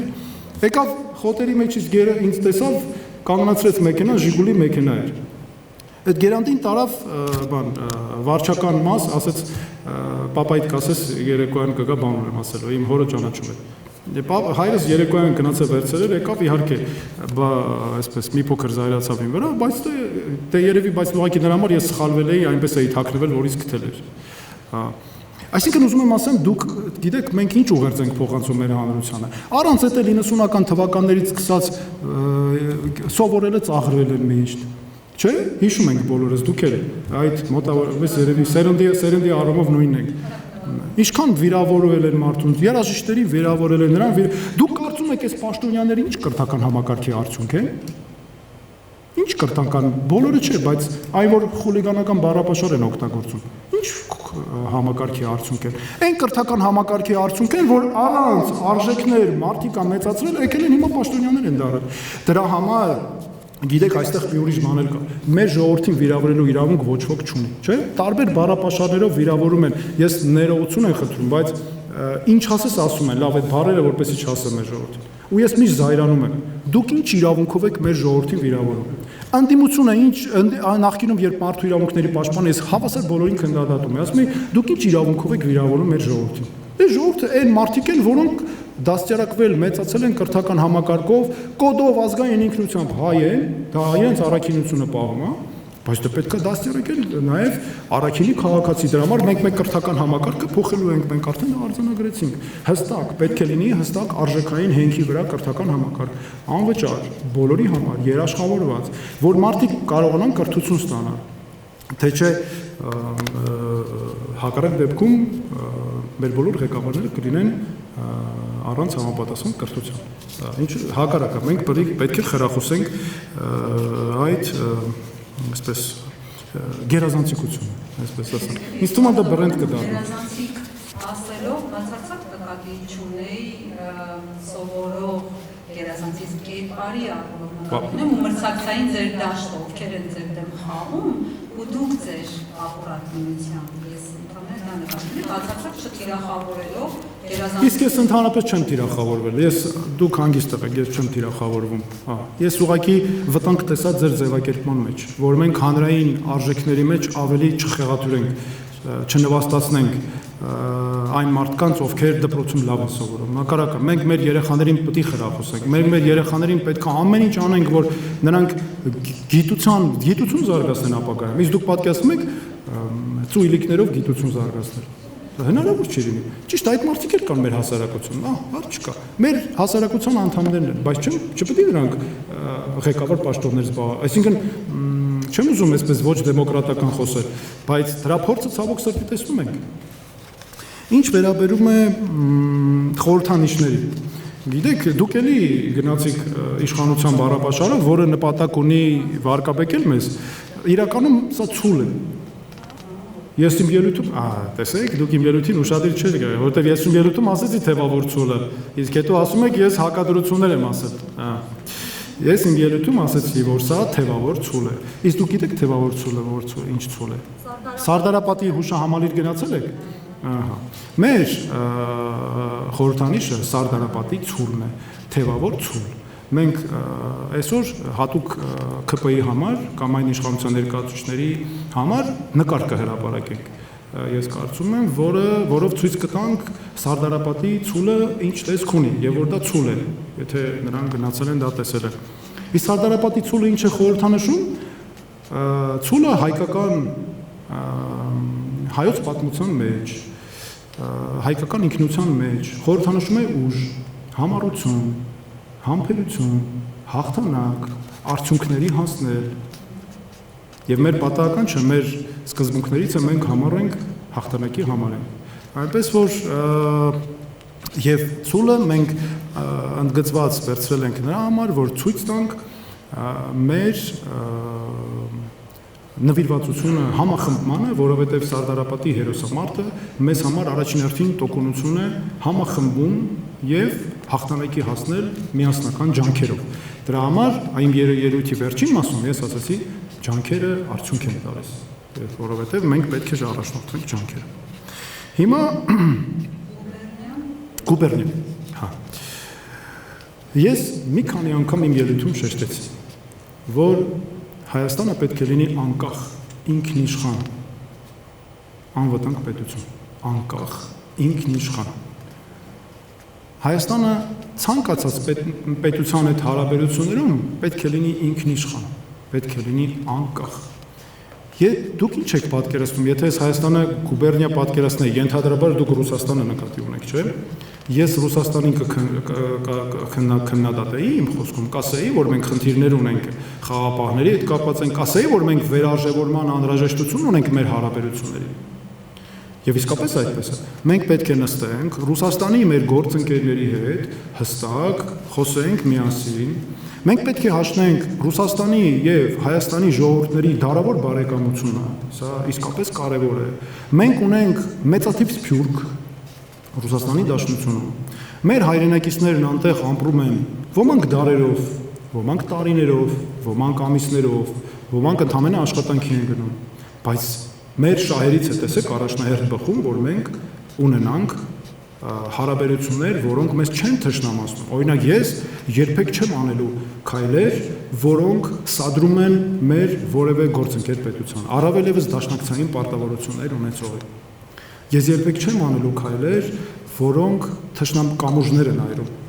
Ես այդ մարդը չեմ։ Եվ եթե մենք դա մեզ համար շատ մեծ ճոխություն կլինի, եթե մենք շարժվենք կամուժներ այրելու ճանապարհով։ Տնտեսության հարցերում Ռուսաստանի հետ պետք է համագործակցենք, այո, պետք է համագործակցենք։ Գազ, էներգետիկ աղբյուրներ եւ այլն։ Տեսեք, հələ մեր արտահանող մեր տնտեսությունը ինչ աստիճան կախվածություն ունի, չէ՞։ Եվ պարոն Անանյանը կարծում եմ կհրապարակի, առիթ կունենանք վիճակագրություն հրապարակելու, բայց հələ դուք տեսեք, այսօր խնդիրներ կան բեռնափոխադրումների հետ կապված, չէ՞, Աստված մի արած է, հանկարծ խնդիրները խորանան, մեր գյուղացիները ինչպես են օգտվելու իրենց իրավունքներից, մթերք իրացնեն, չէ՞։ Ես այն օրը շատ հետաքրքիր մի տեսանյութ էի նայում, Ազատություն ռադիոկայանն էր հրապարակել, վերաբերում էր Սպայկայի այդ բեռնափոխադրումների հարցին, մեր գյուղացիները շատ իմաստուն գյուղի բնակիչներից մեկով խաղող է աճեցնում, շատ իմաստուն մի բան ասեց, գիտեք, իմ համար դա օրինակ ես վերցեցի որպես ինձ համար կարևոր սկզբունք։ Գիտեք ինչ ասեց։ Ասեց, ինչ չի հետաքրքրում Հայաստանի կառավարության ղեկավարին քննադատել դիմելով, ասում էր, ինչ չի հետաքրքրում դու ում հետ ինչ հարաբերություններ ես զարգացնում։ Իմ հարցը լուծի։ Եվ ճիշտ է այդ մարդը, գիտեք։ Այո, պետությունը այդպես պետք է լինի, դու պետք է այնպես աշխատես, որ քո քաղաքացուն հոգս չպաճառես, որ հակառակը դու իր հոգսը լուծես, հոգսը տանես առաջ։ Դրա համար մենք ունենք միասնության թևեր, թևերը փռած պետք է տանենք, մեր քաղաքացիներին միասնության թևերով պետք է առաջ գնանք։ Եվ